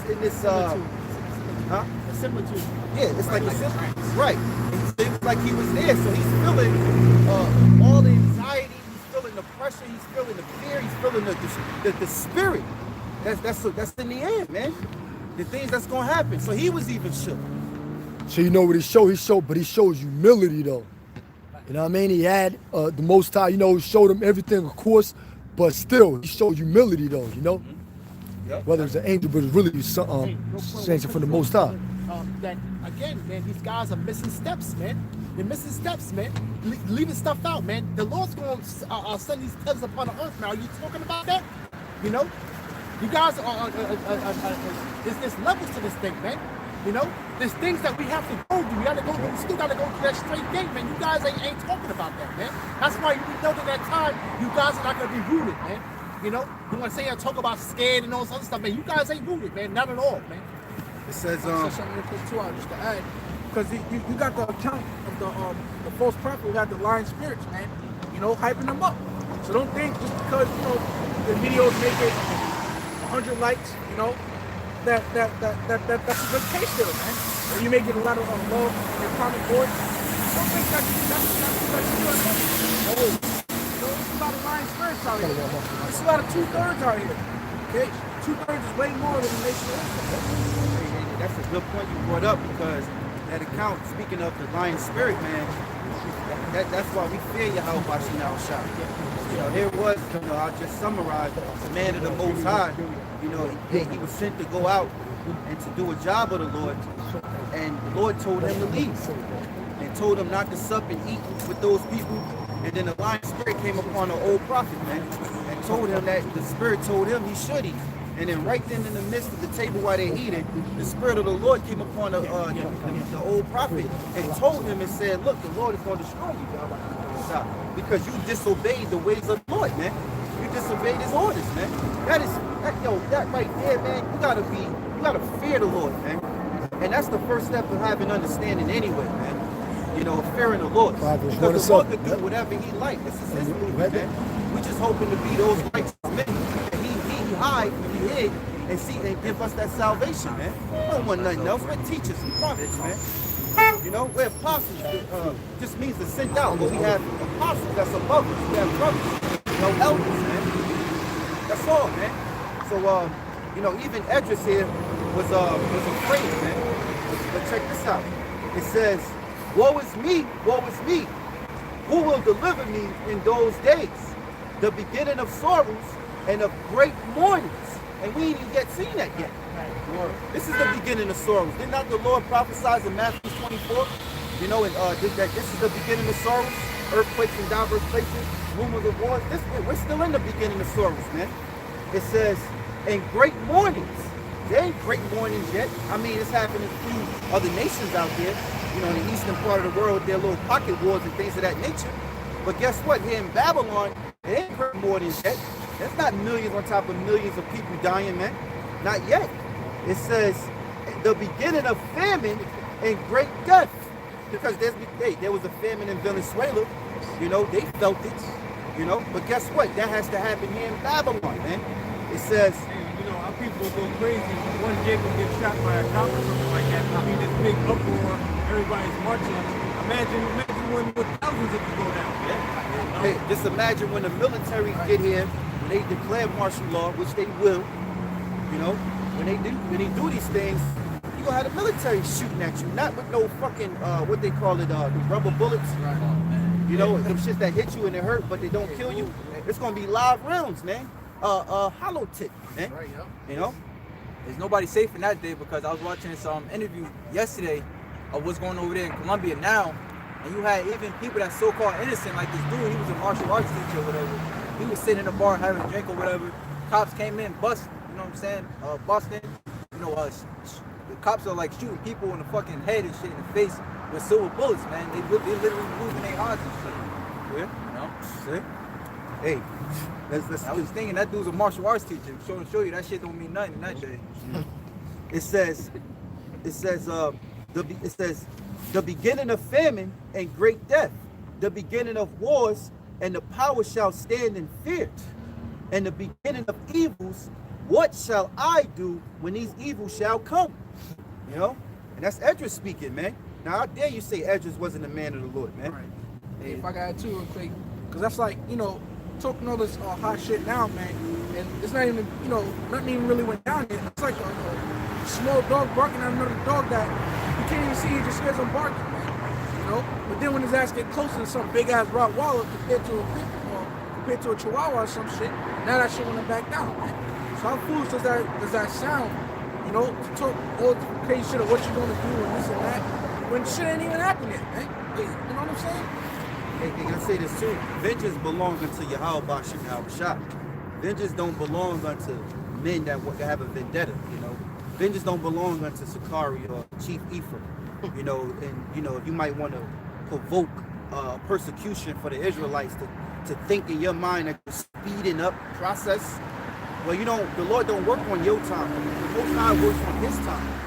You know, and it's not. Hey, when that time comes, you gonna know. I remember Elder Pastor said that. When Jacob's trouble come, you ain't gonna need to ask if it's Jacob's trouble. You gonna know it's Jacob's trouble, man. You know. So I just finish it up. It says, verse 19. Behold, famine and plague, tribulation and anguish are scourges for a minute. But for all these things, they shall not turn from their wickedness, nor always mindful of the scourges. But victual shall be so good cheap upon earth, that they shall think themselves to be in good case. And even then shall evils grow upon earth, sword, famine, and great confusion. For many of them that dwell upon earth shall perish of famine, and the other that escape the hunger shall the sword destroy. Yeah, because it is, man, like what's going over there in Venezuela, man. You know, I know personally, well, you know, I met people or whatever that they left Venezuela, you know what I'm saying, now they went to Colombia, and now look what's going on over there in Colombia. You know, so now you left the hunger, All right, just to meet that just to meet the sword, man, over there in Colombia. Yeah, because the scriptures say that the curses shall pursue thee, whether someone without going, so you can't escape it, man. And when you look at it, like you said, they go from what? You said they went from what, one place to another place down there in South America. Yeah. It's still a part of America, so you're still gonna catch the heat over here, regardless, man. You know what I'm saying? And a lot of this stuff too gonna come with, you know, the start of like the religious persecutions and stuff, like just regular old church people. Remember like how we, you know, brothers, remember like they were saying like if you have like a I love Jesus stick on your bumper on the car, your bumper or something, like you're gonna be considered a terrorist and all that type of stuff. Hey, they said if you had it's a clip on YouTube. The dude said if you have, he was reading the script of what they put in I guess put in the manuscript. Yeah. And he said if you have food in your house more than a week, you are considered a terrorist. If you believe in God, you're considered a terrorist. Just reading it down. Yeah, because they're gonna be considering people like that and you got things like food like them. I'm just trying to feed my family, but no, the way they frame it is where you're a doomsday prepper. So they're gonna feel like you prepping against us, or you prepping against whatever we're gonna do. So they're gonna look at that as a rationale to try to take you down, man. It's all about total control, man. Total control of the food supply, the water supply, you know. They're trying to corner the market, you know, the bullets, you know. That's why Walmart doesn't sell any bullets anymore. You can't get any bullets from there. You know, you got to go underground. You got to go somewhere where you can actually go higher. You got to search high and low for certain bullets, man. They get them, man. For he that likes to, you know, carry those firearms, though. But one weapon that he's gonna use is called the bayonet, which is a knife that's attached to the end of the rifle, right? And it says a bayonet is a knife, sword, or spike-shaped weapon designed to fit at the end of the muzzle of a rifle, musket, or similar firearm. And it's already out there that the government already ordered a whole bunch of these, man. Right. You know what I'm saying? So you want to talk about the ultimate crowd control, man? You know?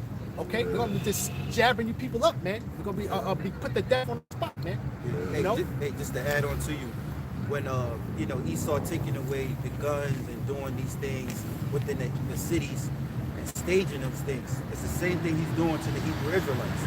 He's just actually focusing in on us.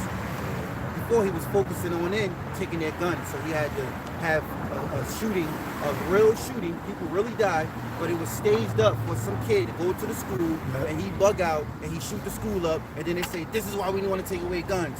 It's all staged, man. But when they do these things, it's live. It's live, man. Somebody gonna be sacrificed, and it's the same thing they doing now. You know. There was an instance a couple years back with Stop and Frisk. And when Stop and Frisk first came out, they protested it very heavily, right? And they was like trying to stop it.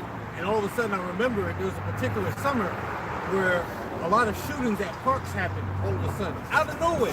There was all these shootings at parks and kids were getting run down. And then he said, "You see that?" And Mayor Bloomberg was like, "Yo, you see this? This is why we need Stop and Frisk, because y'all niggas are crazy." Right.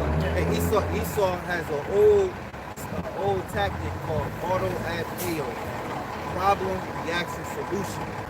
See, this is why the Lord allowed us, you know, to have this understanding, because He's also told us not to be ignorant of Satan's devices, man.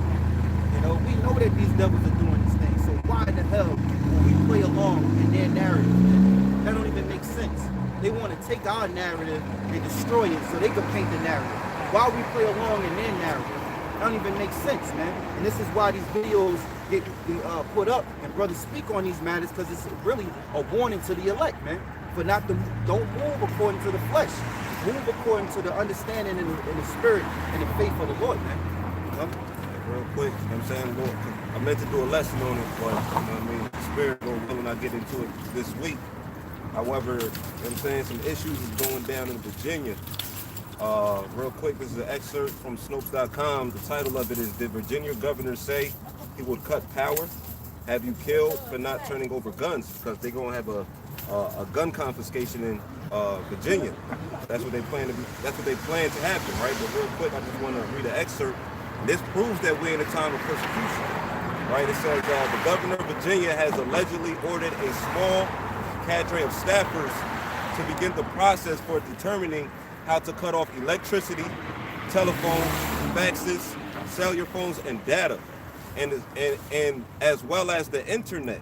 in areas where he plans to send Virginia National Guard troops to forcibly seize guns when the Democratic legislature convenes in January. And that just shows the tactic they use is just like when they demonize brothers, and here it is, they had to take brothers, they media blocked us once again for good, and then they come. Yeah, you know. exactly. And I remember there was a I forgot where at, but I remember there was like a type of military raid within the blocks. Alex Jones put that clip up, I remember years ago.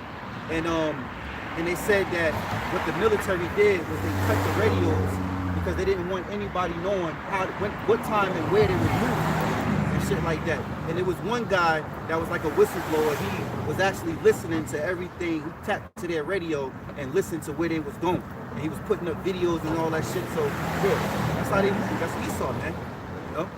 Hey, and we're not ignorant of Satan's devices, man. Because why? It's because there's nothing new under the sun, man. You know what I'm saying? If it ain't broke, don't fix it, man. He's gonna keep on doing the same tactics, man. That's what I'm saying. That's how you know the same spirits are coming back, man. He does the same old tactics that work. It works. It works for him. He's not that smart. He just that whatever old shit I forgot the old geezer. You know, let's run it again. You know, it works. It works. So we know that it's coming. Man, so the people's just that dumb for not believing it. You know what I'm saying? And not only not believing it, they don't even see it coming. You know, because we prophesying about it, you know, the current events is, you know, revealing the information, but people still want to live according to their own particular will, man. You know? Job chapter 20, verses 11. His bones are full of the sin of his youth, which shall lie down with him in the dust. I mean, this brother brought that out, man. You know, he does the same old shit, man. All right, the same old tactics, divide and conquer tactics, man. It's like, this, you know, you be hip to it by now. You know, first off, he did it with Gad, different Gadite tribes. He would give them guns so that they could take down their enemies and start beef with them. And then guess what? All of a sudden you had guns dropped off in the hoods of Chicago and all these different other hoods, man. So that the tribe of Judah could start to kill themselves, man. You know? And then order that KO, man, it's all the same shit that Esau, right, is used to doing. But guess what, man? It says, which shall lie down with him in the dust, man. See? So that shit, will lie down with your ass in the dust, man. Lord will put a stop to that, man. Yeah, I got something. This is Wisdom of Solomon, and straight to the point, chapter 2 and 21. Such things they did imagine and were deceived, for their own wickedness have blinded them. You know, and as you were saying, they do the same thing in its wickedness, but it's blind in the fact of what the truth is, man. That the fact Yahawah BaHaSham Yahawashi exists, you know. You know, it says, as for the mysteries of Yahawah, they knew them not. Neither hope they for the wages of righteousness, nor discern a reward for the blameless souls. You know? Hey, if I may add, because Edom has a plague of the heart, man. It is the Heavenly Father using spiritual demon Satan to plague Esau. You know what I'm saying? To plague Esau. So it's like, now he thinks he's playing, the Lord boosts him up to a point where his technology, he feels like it's untouchable, and that his New World Order agenda is going to be fulfilled. He can't see the mysteries that's coming out. You know what I'm saying? Here it is, it's disrupting, you know, his particular agenda.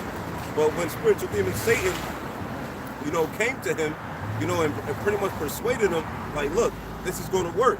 You have to establish or orchestrate a World War III, you know, a sacrifice in order for your New World Order agenda to be fulfilled. That's what's in Esau's mind. You know what I'm saying? But essentially, World War III has been prophesied in the scriptures in order for the kingdom of heaven to be fulfilled. That's where Esau is in the trick bag at, man. You know, the scriptures say the wicked shall do wickedly, and none of the wicked shall understand. So even though he may feel like he got his own agenda, and that the scripture said, as far as he imagine a vain thought. Yeah, I got you. This is such things they did imagine and were deceived. That's right. Such things he did imagine, but was deceived. That's what establishing that New World Order. He's deceived by it, man. You know, because at the end of the day, what he doesn't understand the scriptures. You know, so it's going to be a beautiful thing when the Heavenly Father allows us to see the reward of our enemy, man.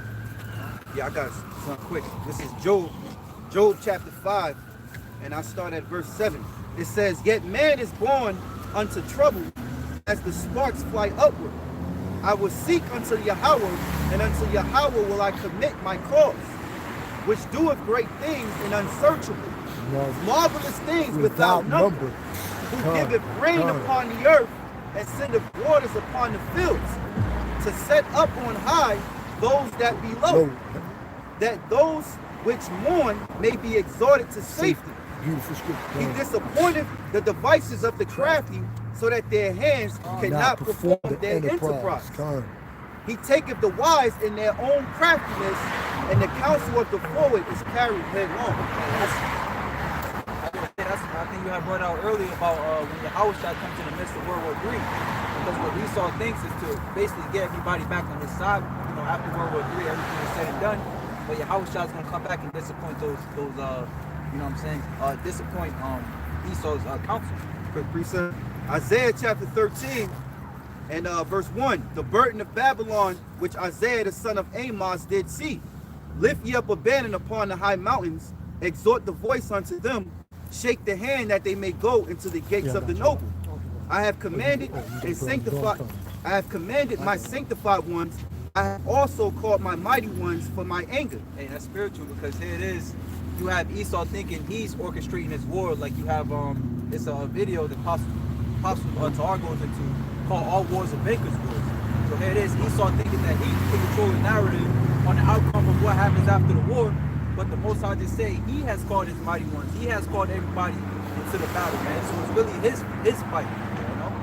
Yeah, that's it. You know, dream, you know, spiritually means understanding. You know, this is what, the Third World War? Yep. You know, and that's why I think a brother last week pulled a quote and said the fourth war will be what? Sticks and stones, because there will be no fourth war. You know?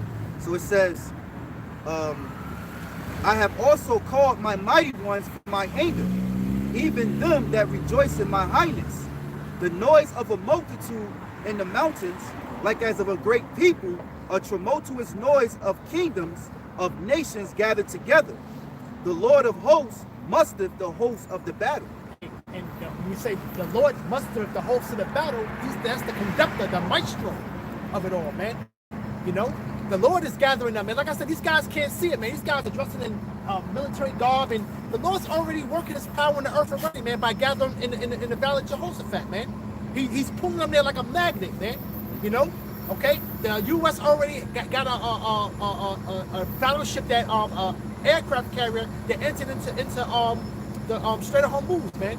You got Russia, China, and Iran doing joint military drills, man. You know, it's prophecy, man. You know, it says, verse 5, because it proves that Yahawashi is controlling both sides. It says, they come from a far country, from the end of heaven, even the Lord Yahawah, and the weapons of his indignation, to destroy the whole land. How ye, for the day of the Lord is at hand, it shall come as a destruction from the Almighty. Therefore shall all hands be faint, and every man's heart shall melt, and they shall be afraid. Pains and sorrows shall take hold of them. They shall be in pain as a woman that travaileth. Well, that goes to show you again that that's going to be a spirit in that day, because the scriptures say the mighty men have been born to fight. Why? Because you know they think they're gearing up to go. They, you know, they think they're going to win this war. Like what's that quote? You had that one president that said they're going to win. Bush, that was Bush. Yeah, you know. There's going to be a spirit in that day that they're going to understand. All right, that pride is going to break within them. That they're going to understand that they're not going to be able to win that war. You know, that's why it says in what's that, 2nd Ezra 13. They have been born to fight. You know, there's fight. It says they shall be in pain as a woman that travaileth. They shall be amazed one at another. Their faces shall be as flames. Behold, the day of the Lord cometh cruel, both with wrath and fierce anger, to lay the land desolate, and he shall destroy the sinners thereof out of it. Hey, Eve, you got a lot of fish to fry, man. You know, like the scriptures talk about this terrorist being coming on every side, man. You know, you sitting there worried about us, then you worry about these so-called don't tread on me guys that trying to be malicious and stuff like that. Then you got your busybody in the earth. Then you're so busy, you're trying to get everything under control and the wraps, and you can't do it, man. You can't do it, man. You know? See, the scripture say he needed to keep us at home. Now it's backfiring on him. Right. See? Now you got so much to worry about, man. And your kingdom is done, man. You know? And that's normally what it is too. Like you ever see like in certain movies where you have a psychiatrist, he can tell everybody what their problem is. Meanwhile, he got all the problems going on in his home. You know, that's what's going on with Esau. Right. You know? But this is an article on Google. This is a day ago in BBC. It says Russia deploys a Vanguard hypersonic missile system. So now that's another issue you got to deal with, man. You know the scripture, the hypersonic missile. It says it goes like 5 times. It goes like 4,000 miles an hour or some shit, faster than the speed of light. So that's another issue you got to worry about, because if it goes faster than the speed of light or sound or something like that, the defense systems won't be able to pick it up, man. You know, so by the time you see that it's coming for you, it's too late. I got something. Quick precept. This is Jeremiah chapter 49 and verse 5. Behold, I will bring a fear upon thee, saith the Lord Yahawah of hosts, from all those that be about thee, and ye shall be driven out every man right forth, and none shall gather up him that wandereth. Verse 6, and afterward I will bring again the captivity of the children of Ammon, saith the Lord. Concerning Edom, thus saith the Lord of hosts, is wisdom no more in Teman? Is counsel perished from the prudent? Is their wisdom vanished? Flee ye, turn back, dwell deep, O inhabitant of Dedan, for I will bring the calamity of Esau upon him, the time that I will visit him. If great gatherers come to thee, would they not leave some gleaning grapes? If thieves by night, they will destroy till they have enough. But I have made Esau bare, I have uncovered his secret places, and he shall not be able to hide himself. His seed is spoiled, and his brethren and his neighbors, and he is not. Leave thou fatherless children, I will preserve them alive, and let thou widows trust in me. For thus saith the Lord, behold, they whose judgment was not to drink of the cup, as assuredly drunken, and art thou he that shall altogether go unpunished? Thou shalt not go unpunished, but thou shalt surely drink of it. Hey, you're bound to, and hey, you gotta go through it, man. You know? You see? Well, that scripture says he's going to preserve the children, so they're the first ones into slavery. And you know what? And that part when it says, I have my widows trust in me, I always think about the movie Scarface, when when he killed Frank, and then he went into the house with Michelle Pfeiffer, you know, and he had these all bandaged up. He went to go touch her, she was asleep, and she said, "What's Frank?" You know, and he said, "You know what happened?" He said, "Come on, get your stuff, come with me." You know, and that was it. She had no choice. You know, she didn't like it because she didn't like him at first, though. But hey, her man's gone, so she had to trust in him, man. She had to go with him. Spoils of war. That's what it was. God. Hey, this is the last verse. It says, "For I have sworn by myself, saith the Lord, that Basra shall become a desolation, a reproach, a waste, and a curse, and all the cities thereof shall be perpetual waste." And they here this book at, can't tell you when that happened, but here they're digging up where Sodom and Gomorrah was at, right? And that was way before Esau, man. So Esau came way later, man. All right? You mean to tell me that you can't find out about that? So these guys are full of shit, man. They got all the damn they can't tell you what it is, man. They can tell you what it's not. That's fair bullshit, man. Oh, and also the scripture mentioned that they shall hide themselves no more. That goes to show you that Esau, so white man wants to hide himself, man. All right? But we're out here exposing them, man. So that's why they're gonna, that's why they're demonizing us now, man. All right? Trying to set up false shit to get us from out here. So this way they think that they're gonna buy themselves more time to cover their ass, so to speak, man. But the truth is already out there, man. That's the spirit too. Elder brother Yahawah, I was watching his video and he made a perfect statement, man. Beautiful. Here's Esau he can have a biblical nationality, Yeah. but no other people on the earth can have a biblical nationality. He can call himself a Jew, but nobody else can call themselves after what they are in the Bible. You know, he starts hiding himself, man. Then, I was like, And as the time goes on, man, you're gonna find out how much Amalek is against the scriptures, man. It's gonna come out, man. It's gonna come out, man. All right, you people can call yourself whatever you want to call you, though, man. But we're attaching ourselves to the scriptures, man. What are you doing? You're not attaching yourself to the scriptures, man. You know, and that's just plain truth. You know, that's just plain truth, though, man. We know where our foundation lies. Our foundation lies in the scriptures, man. yeah. Also, too, Elder Papa Gabar, you know, he put up a bad lesson. If y'all brothers seen it, he talked about how Esau established themselves in 1681. Playing white people, and that was to hide himself. Now all of a sudden it became this racial type of thing, black and white. You know, And he's always been racial, man. You know, and he's always been the power behind that the racial thing, man. You know, because through Christianity, all these Negroes, Latinos, and Native Americans, all they did was love you, man. You know, but now you got a problem with it because people don't love you no more, man. You know, you can keep on kicking a dog, old dog, man, but so many times, man. You know, so the dog's gonna flip on you, man. That's Isaiah chapter 25, verse 7. And he will destroy in this mountain the face of the covering cast over all people, and the veil that is spread over all nations. so that mountain represents government. The Lord is going to overthrow the U.S. government. Man. He's going to overthrow all governments that has established themselves on the earth. Man. Oh, that's going back into Job. He says, "Shall meet the king of terror." Man. You know? You got more on that? No. This is Isaiah chapter 28, verse 15. Because ye have said, we have made a covenant with death, and with hell are we at agreement. When the overflowing scourge shall pass through, it shall not come unto us.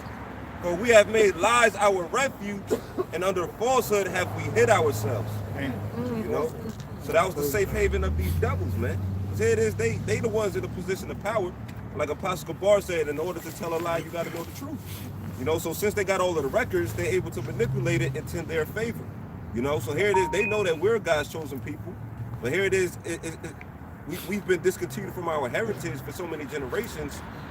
And this is why this depicts this being the worst captivity ever.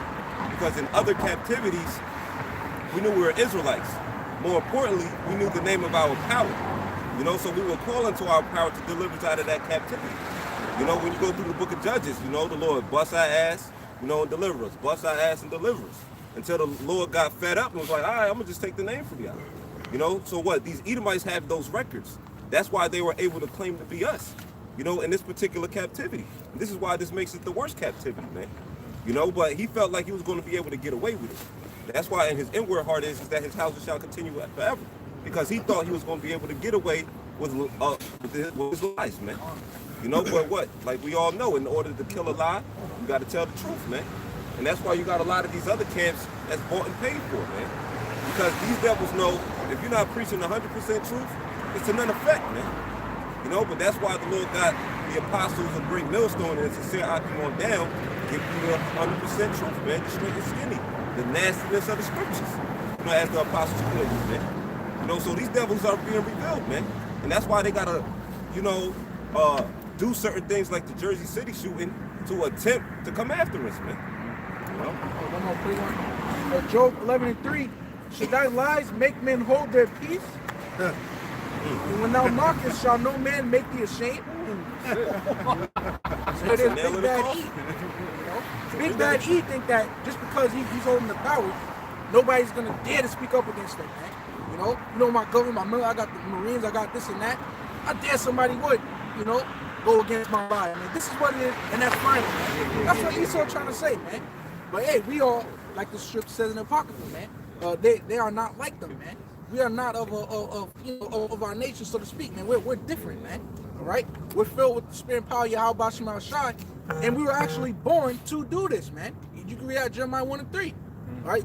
It's say, you know, the Lord knew us before he formed us in the womb. You know, ordained us to be a prophet unto the nations, man. You know, so here it is. It's our lot. The spirit of the prophets are subject unto the prophets. So it's our lot to do this, man. You know, that's why I come out and do this boldly, man. But yeah, you saw read that again, man. Job 11:3. Should thy lies make men hold their peace? And when thou mockest, shall no man make thee ashamed? Hey, the Lord said that we're not going to hold our peace day and night, man. Make mention, keep not thy silence. Roughly paraphrasing. Give him no rest. You know, and another weapon that he has is this media, man. And this narrative that he's painting against, you know, these people getting beat up. I didn't even want to mention who he's talking about, but he's using these smaller local markets to push it, man. You know, and anybody that got streaming service, you know, you can see those other local channels around the country. They're painting the same narrative in these smaller markets, not just CNN and Fox and NBC. The smaller markets, man, these little out of the way towns that have local roots. They're pushing the same narrative in every little town. Yeah, what they're doing is they're playing. You can see it. Is that they're striving to make believe that the Jewish Edomites, they're being attacked. Nobody's attacking them. Not here in the States, nobody's attacking them. But they gotta put it out there, these different incidents, and then they got the posters now. They put posters, I think it was in LA, they put posters of Yahawashi is coming on the damn pole. We've been teaching this word and pushing this banner out here in the streets on the highways and byways. Why in the hell will we have to go put a poster near a synagogue and do such a thing? That's them doing it. They're striving to make believe that the Jews in America are being attacked. That's what they're doing. And the people who are attacking them, and they want the people to know, they can seem like the Hebrew Israelites are doing it. When they know damn well ain't nobody attacking them. But when Esau keeps doing this, eventually you have your paid Amalekites, Jewish Edomites that will say, yeah, you know what? One of them I walked past and they did this. They is doing this. You know what I'm saying? Eventually they wanted to become what? True. Because it's all a lie. They did this the same thing with 9/11, man. They did this. They blamed it on the Arabs, and it was the elites. It was them that did it. You know, it was them. You know, they got these people out here every year celebrating 9/11, which people actually died. So yeah, people died, family members died, but that's what they do to make it real. People get sacrificed. There was a sacrifice. And so now these people are really mad at these Arabs and got this tension toward them as if they did it when your own government did it. That shit crazy, man. It's crazy. Hey, real quick, like, what would be the ultimate motive that we would have to want to just go and attack synagogues and shit like that? Stupid. What's the motive? What's the motive? Like, for real, like, what's the motive? Okay, well, according to vocab got all the motives. He got all the ideas. You know, because you asked him. That's vocab. That's why he said reincarnation. Reincarnation. They believe in reincarnation because when he comes back, remember he was in slavery. Like he's trying to get your ass out of here. He's trying to provoke that motive. Because it's no real motive. We come out here and we tell you, according to what Zechariah 3:8, that the Lord said, wait here upon me. So that lets you know, first and foremost, that we're not going to touch you on no physical level. We let you know that the Lord is going to send his son down the wreck shop upon you. And the Lord's going to put them spiritual powers on us. Am I zapping something out of my hand right now? Can I fly right now? No. So therefore, we're not going to touch you. We can't come up against you with your own carnal weapons. You're going to win. And the Lord said what? The saints shall take the kingdom. That's when Yahawashi takes that second return. Not physically on our own. We cannot do it. The Lord will shut that down immediately. And like I said, so they gotta figure some type of way out to come up with a real motive, because there is none. Right. And think about it, right? Even though the Holocaust was fucking fake, it was what? Hitler, right? Versus the so-called Jews, right? So what do we got to do with that? What do any other nationality got to do with wanting to attack the so-called Jews when it's just between those two people? It's just It's the spirit that you mentioned, Adolf Hitler, because I was about to segue into that a little bit. Oh, yeah, right? okay. Now, there's a little thing. First of all, we call this devil a devil. Why? Because devil means slander, right? Yeah. Now the brother mentioned the media. That's his #1 weapon. We're going to tie that in a moment. But this is Psalms chapter 64, verse 2. It says, hide me from the secret counsel of the wicked, from the insurrection of the workers of iniquity, who whet their tongue like a sword and bend their bows to shoot arrows, even bitter words. Now that's the media, right? Now this is the media. Now there's this book, Facts Are Facts, by Benjamin H. Friedman, right? It expressly brings out the Jews' situation in Germany. Now the start of the whole so-called Holocaust, World War I and World War II, was the fact that the so-called Jews wanted to get into the land of Palestine. Now how they did that was they sided with Great Britain to bring in America to fight Germany. Now the whole time, these people were living in Germany as citizens with rights. They had access to the media. They were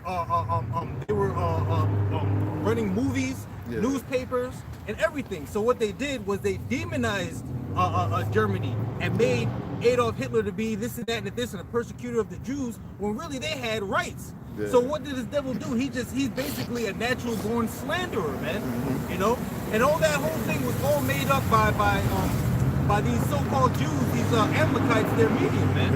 Because really all they did was assume our heritage from the Caucasus Mountains of ancient Khazaria, you know, which is modern day Georgia. Come. Because if I can add, because like really, Esau's playing victim.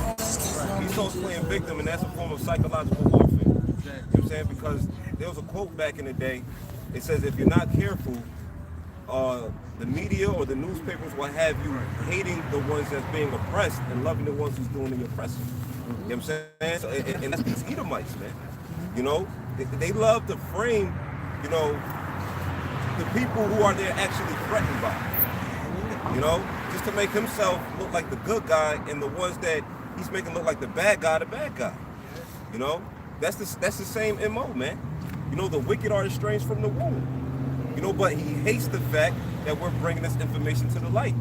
You know, all of these other nations know Esau's a piece of shit, the so-called white man, and his whole government. Everybody know that he's a piece of shit. You know, but the Hebrew Israelites are the ones actually speaking about it and being backed by scripture. That's why he wants to do away with the internet, man. Hey, with that all understanding and knowing that, now you should realize that this is the devil that the Bible speaks about. And the devil just means deceiver. He's a natural born liar. Hey, Psalms 10 and I'll start at 6.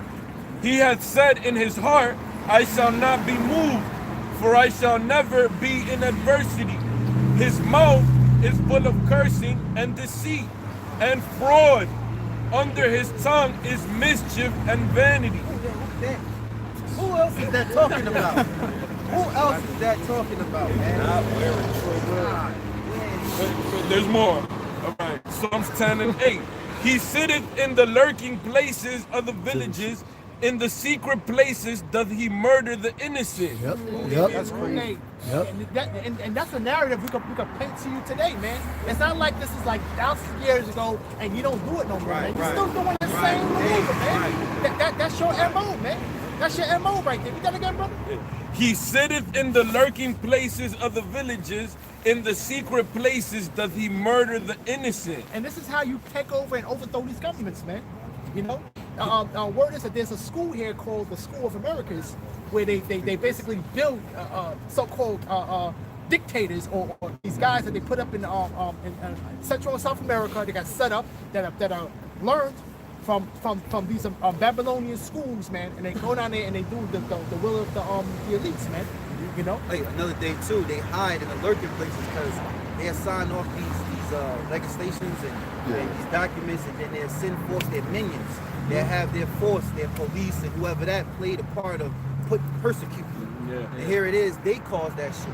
They be lurking, you know, somebody lurking, you know. Sending the peacekeepers. Yeah. Hey, they lurk in the hood, man.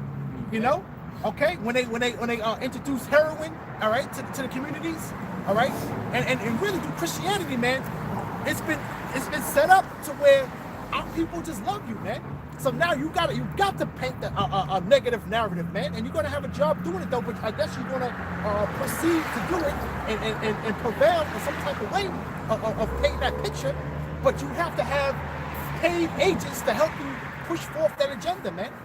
You know, because ain't nobody. They just there. Nobody's attacking anything. They just there. Just like the land of Israel, it's just there. We're not covering after the land. You know what I'm saying? All right. The people that are set up to be that people, they're not even a part of the real topic of discussion, man. Okay? We're just telling you that you're Edomites, man. That's it. Hey, real quick, another example of how powerful these Amalekites, because that's what they are. They're Edomites. How powerful their media is, right? Now this is in the time of Germany, mind you. There were 8 to 9 million population of Germans, and there was only 460,000 so-called Jews, right? It says about half of 1% of the population of Germany were Jews, and yet they controlled all the press. They controlled all of the economy, most of the economy of Germany, right? Now this is when they made the deal with Great Britain, right? It says the Jews of the world declared a boycott against Germany, and it was so effective that you couldn't find one thing in any store anywhere in the world with the words "made in Germany" of it. That's how powerful their media is, man. How much more so powerful is it today? So they're going to paint that picture on us, man. And that's really the top tribe of the Edomites, man. You know. That knew how to gain power and control, man, to this day, man. You know, and then when they did take over Britain and used Britain for Palestine, that land was kind of like set aside for like another 30 years, right, until 1948. The Balfour Declaration, man. Yep. You see, so they was basically putting that land. They already been plotting on it, and then when the dust so-called settled. You know, World War I, World War II, right? Right. Okay. After World War II, 1948 came up. Okay.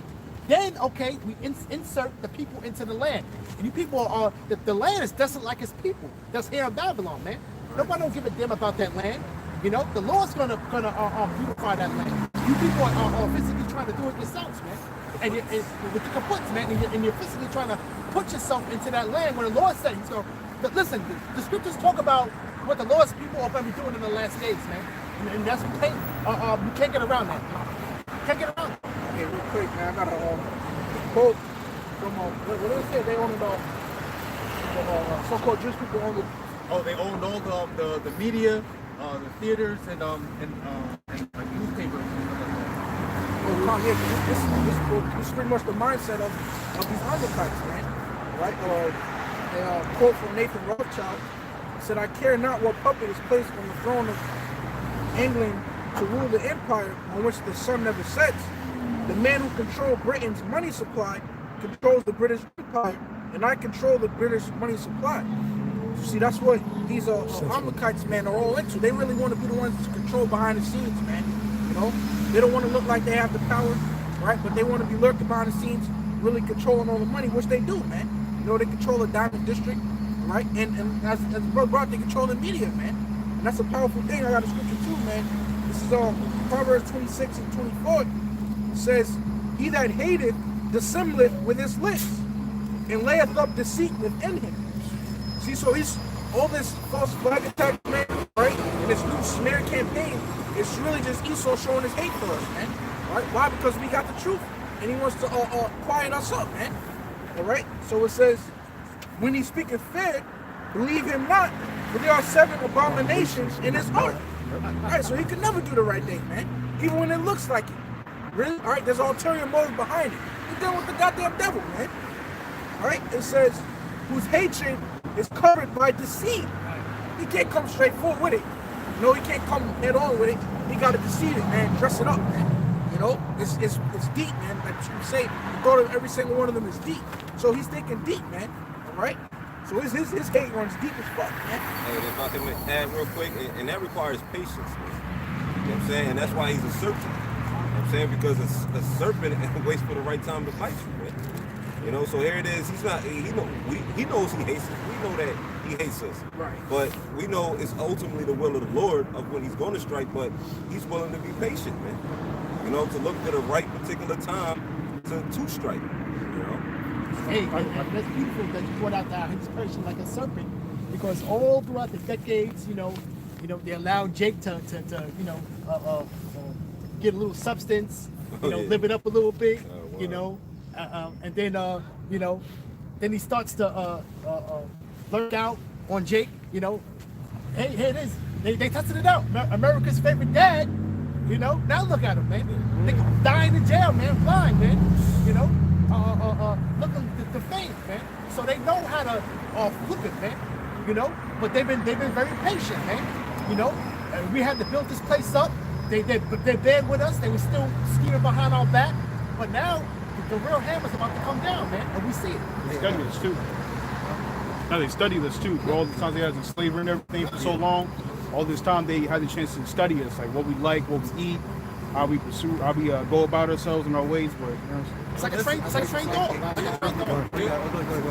was gonna say that's a good point too, because you got those all those black TV shows, 227, things like that. Those are produced by Emerson. Edomites, yeah. Good times. Good The times, truth yeah. out there too, man. It's a whole plethora of shows that they put the truth out there. They were so sleep that they thought there was a good case to where they could just put the truth out there in front of us, and they went over everybody's head, man. And laugh about it, man. Remember the one with I forgot. Richard Pryor? Different strokes, yeah. Richard Pryor when he went to the temple. oh my God, that's funny. So real quick, it says, whose hatred is covered by deceit, his wickedness shall be shown before the whole congregation. Right, because the time's going to come where his wickedness is going to be revealed, man. Right? It's already here, but guess what? Everybody's going to see it, man. Because right now, they got us looking as we are the Oscar, the earth, we're the pieces of shit, man, those so-called black people, niggers, right? Hispanics, man, Spanish. All right, we're looked at and we're frowned upon on the planet Earth, but it's going to come to pass who's the real wicked, which is the goddamn so-called white man. Hey, precept. This to prove that this is the end, man. This is Numbers chapter 24, verse 20. And when he looked on the Amalekite, he took up his parable and said, Amalekite was the first of the nations, but his latter end shall he. Read it again. It says, and when he looked on the Amalekite, he took up his parable and said, Amalekite was the first of the nations, but his latter end shall be that he perish forever.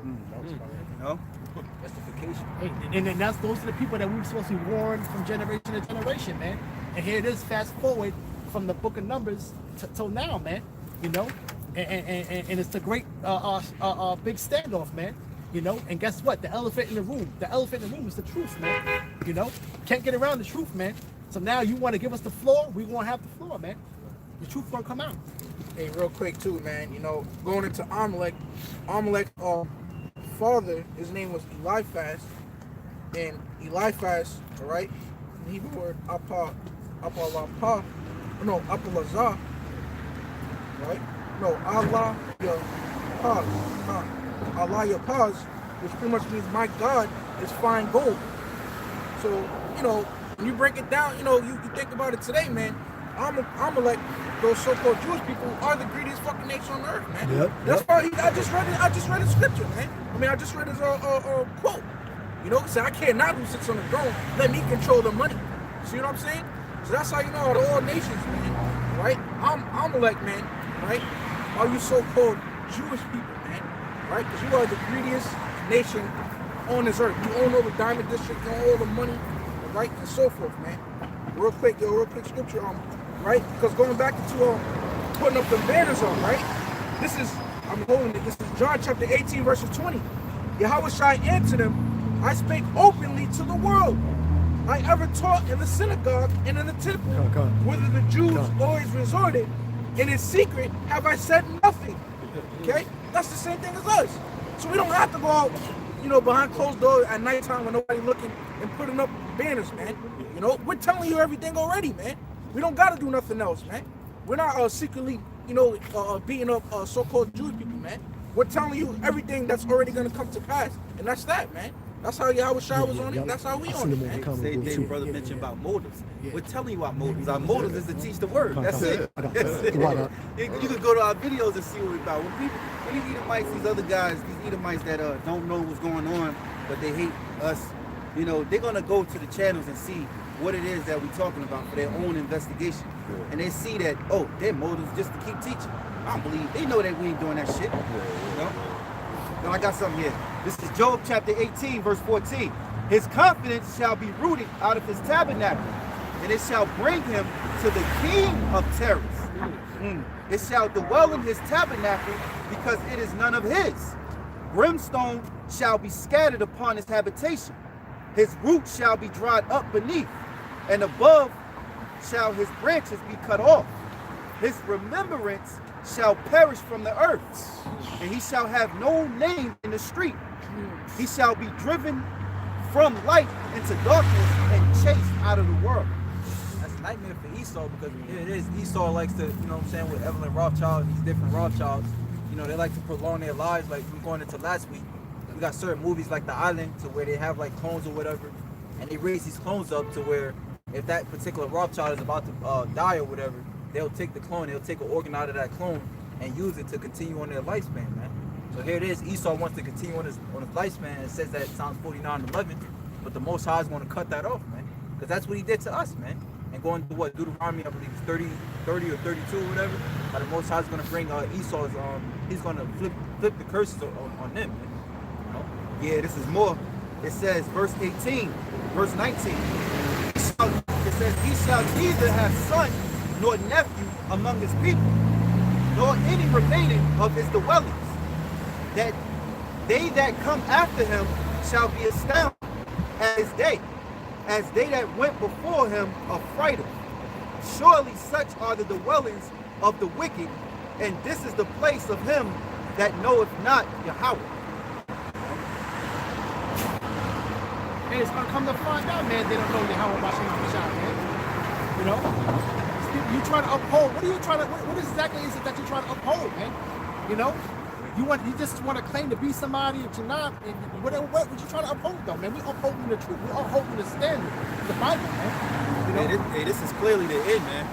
And like this is real. This is the real deal, man. This is the real deal. This is not a game. This is not something you just want to be a part of and you want to just sit there and play the role.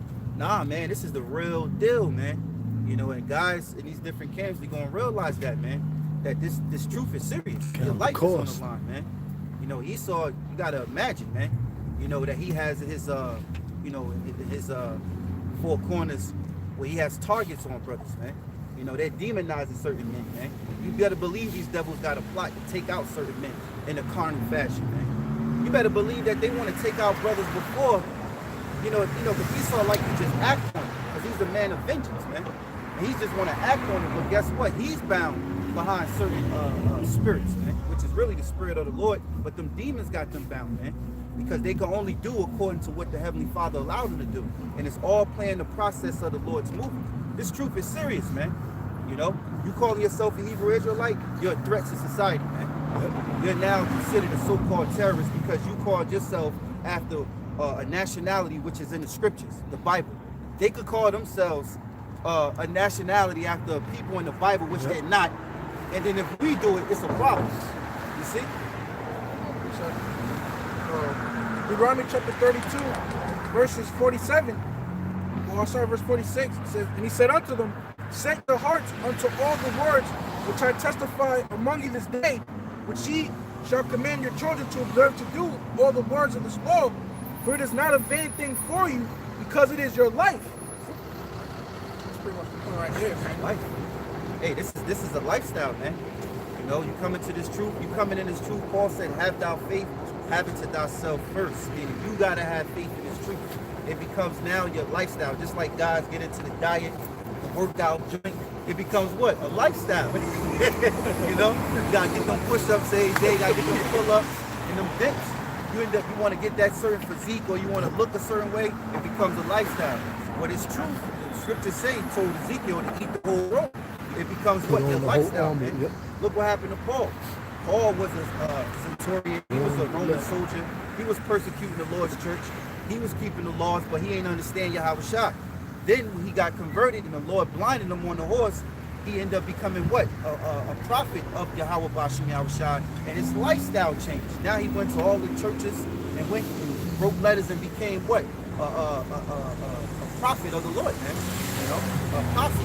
Well, you say Apostle Paul wasn't of the original 12, but hey, he was sent forth, man, to teach the word, man. So this is a lifestyle, you know. I got a piece of you. Matthew 10:39. He that findeth his life shall lose it, and he that loseth his life for my sake shall find it. So if you find your life in this world because you want to be this certain celeb, you want to go down this path because you want to make a lot of money, you want fame, you want attention, well, guess what? You're going to lose your life, man. Because Yahawashi said the fashion of this world shall pass away. This place is crumbling. Every day, there's more promoting of wickedness, man. 2020 ain't even touched yet. Just next week is 2020, and I can't wait to see what the hell is going to happen here, man. You know? But if you lose your life for Yahawashi's sake, you have found your life, man, because we have a life after this, man. Niggas only live their life for this, but we have an actual life for a society, okay, that's going to rule the world, man, and it's forever. It's going to be forever, man. Ever. You know, as the scriptures say, man. You know, an everlasting life, because our kingdom ain't start yet, man. You know? Yeah, the scriptures say you shall have pleasures evermore. How many times you gonna travel the world, man, here in this Babylon? You're gonna get tired of boring. You're gonna get tired of going to DR and catching STDs and shit. You're gonna get tired of it. You know, but in the kingdom, we're gonna have pleasures evermore, man. You know, everything's gonna be refreshed. Esau calls it space for a reason. Yeah, right. Gonna be occupied. This is the end, bro. That scripture you read, the end is come, the end is come. Said it a whole bunch of times, man. This is the end, man. This is it, man. You know? Got precept. Psalms chapter 19, verse 7. The law of the Lord is perfect, converting the soul. The testimony of the Lord is sure, making wise the simple.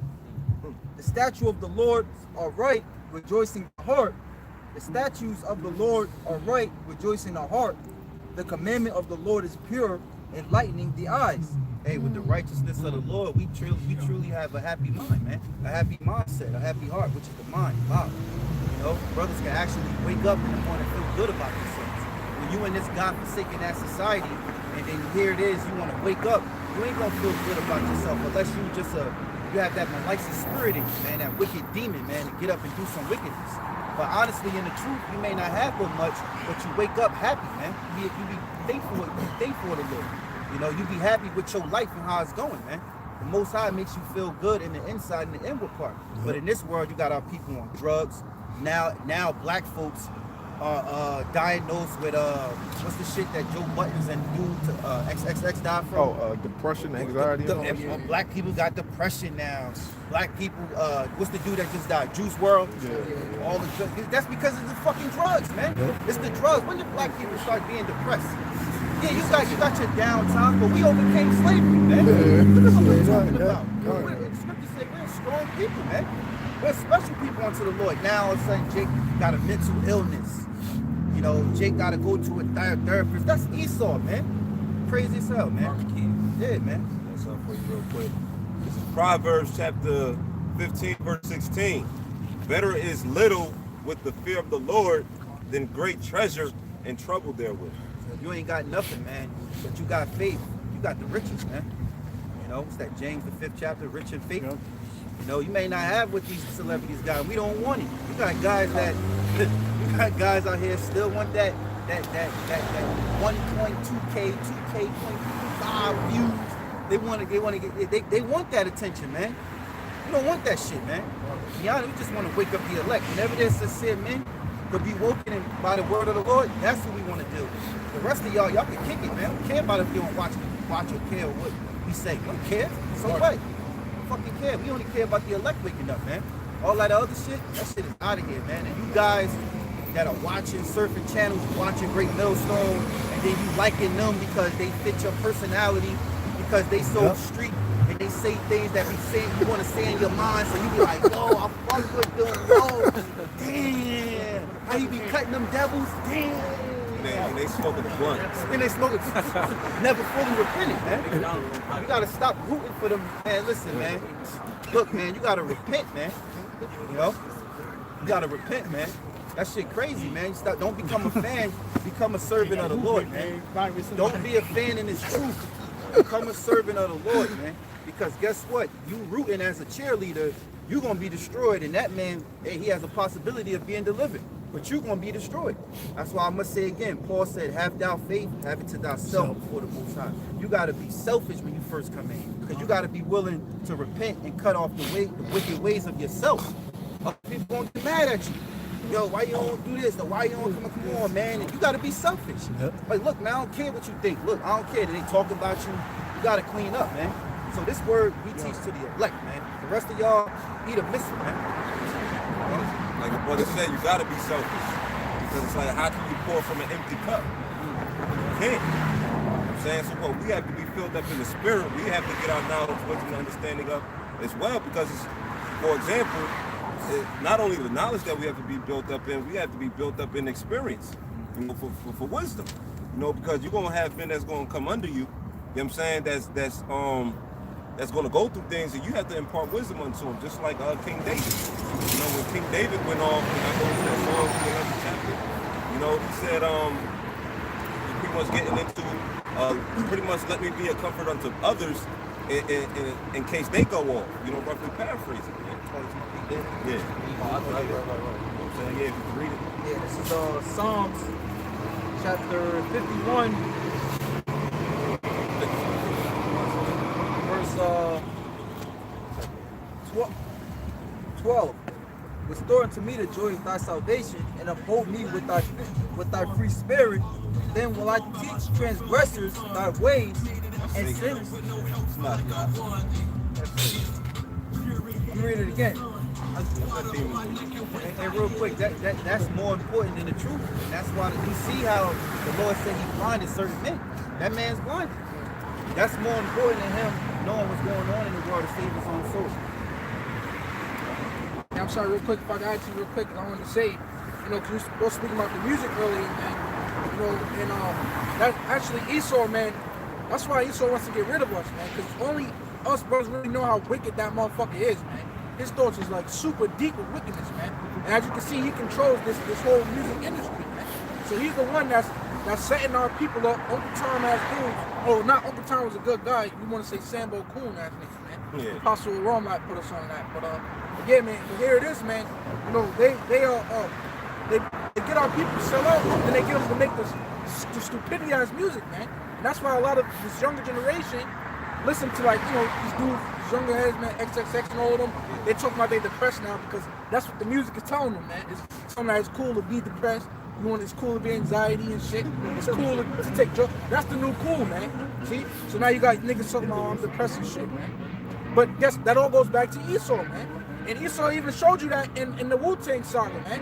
Because here it is, dude Bobby, he was, you know, he used to rap and shit, like he was rapping nice and cool shit. And then he's like, let's switch it up and do it like this. And then he was in a suit and tie. Blue suit. He was in a fucking suit and tie, man. Monopoly hat. Yeah, Monopoly hat. Damn fool. And then I believe a dude who played I forget his name, the one dude character, man. He was like, what the fuck? He was like laughing at that shit, man. Like, this ain't you, man. Ghostface. Yeah, exactly. Yeah, Ghostface. He was like, this ain't you, man. But see, who was it? It was Esau. So that goes to that Esau been had a hand in the music industry. And they ain't nothing new, man. When we read that scripture before, he's of the old sin of his youth, man. So he's doing it again, 2019, with these younger heads to promote depression music, because that's what's cool. Hey, you gotta see the real video of that too. They actually put that video out. Bring that description right back. Psalms 51, 12. Restore to me the joy of thy salvation, and uphold me with thy free spirit. Then will I teach transgressors thy ways, and sinners shall be converted unto thee. Hey, real quick, King David, man. Hey, he ain't the king for no reason, man. King David had a lot of experience. He was not just a warrior, man. And I know one thing amongst Israel, everybody want to be the warrior, want to be that mighty. Yeah, you see that a lot. But guess what? King David was more than just a warrior, man. King David knew how to repent. He was a magician. He knew how to pray. He went through. He knew how to fear, and also he knew how to be mighty. That was balance, man. The Most High said he's begotten of his he's the begotten. He's the apple of his eye. You know, beloved. I meant to say. You know what I'm saying? King David, man, his prayers is what we need today, man. He wasn't just a Edomite. Let's say this, because he wasn't an Edomite. I'm thinking of Esau, because Esau only knows one way: vengeance, vengeance, vengeance, vengeance. He just know how to kill shit. He's a sport. David was not just a sport, man. King David had all these other attributes that was beautiful, man. He had a lot in one, you know. So, real quick to add one point, like you said, like everybody want to be a warrior. Why? The warrior looks cool. You don't gotta try to play the cool role. It's okay to be a scribe. Yeah, be tough. It's okay. I consider myself like, let me know, you know, because like we all know, global and we're part of it. Like I consider myself like I had to be a scribe or something. Everybody not exactly what we call ourselves prophet, but everybody had their own individual gift. You might not have been a direct prophet. Like Jeremiah was a prophet, but who he had? Baruch. He's a part of the elect. Look at Amos. He was a herdsman. Exactly. You know what I'm saying? So you ain't gotta try to be that for no type of role and no shit. King David is a perfect example, man. You know, hey, look, it's spiritual. When brothers are spiritual. Well, Solomon was his son, which we know Solomon's Yahawashi, man. You know. Hey, Solomon wasn't a warrior, but he had wisdom though. So he war with his mind. Yeah, you know what I mean? This is 2 Corinthians 12 and 10.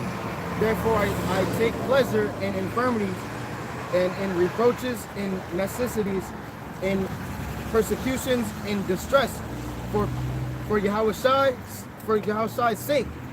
For when I am weak, then I am strong. So pretty much, we don't have to have therapy. We don't have to have drugs or anything like that. We have Yahawashi by ourselves. We have a praying and everything like that. And that's a good scripture, because that proves the fact that the Lord shows his power within the weak. We are the weak. We are the low. So the scripture says when we're weak, we're actually strong, man. That's why when we're actually losing, it looks like it, we're actually winning. Exactly. It's supposed it's written. You know, now when you in a situation that's not written, then you should be scared, man, because you done went the fuck off. And the Lord can't raise you up if you're already at the top. Right. Hey, people looking for a genie in a bottle, but our medicine come in the volume of the book. You know what I'm saying? That's right. Hey, you ain't never been no, weak Jew. I guess you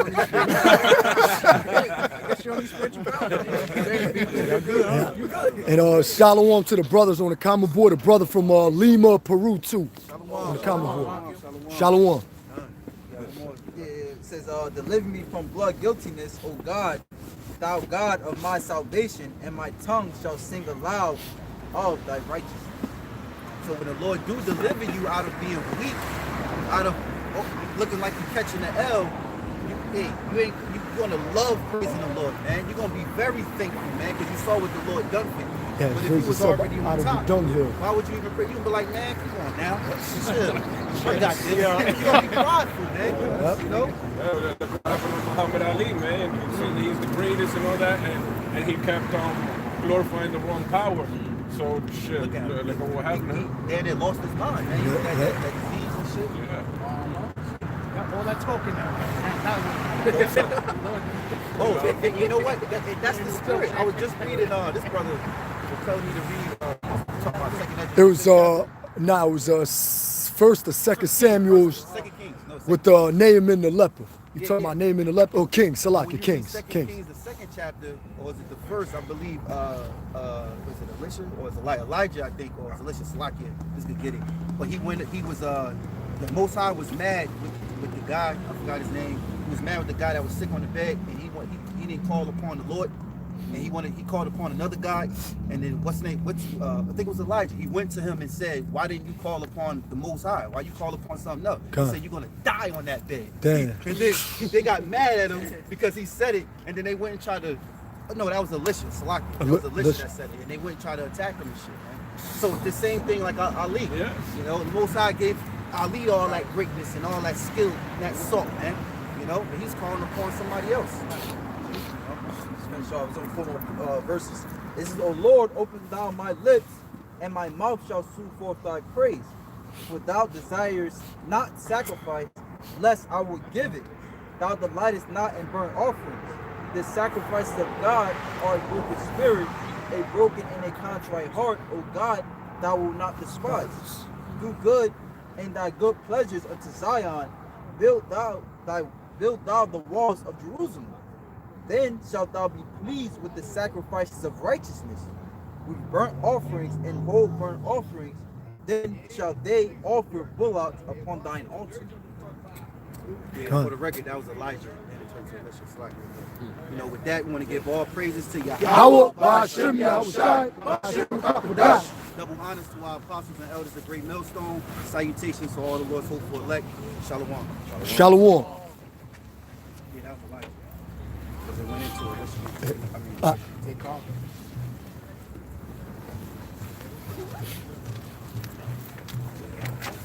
Had another bad day.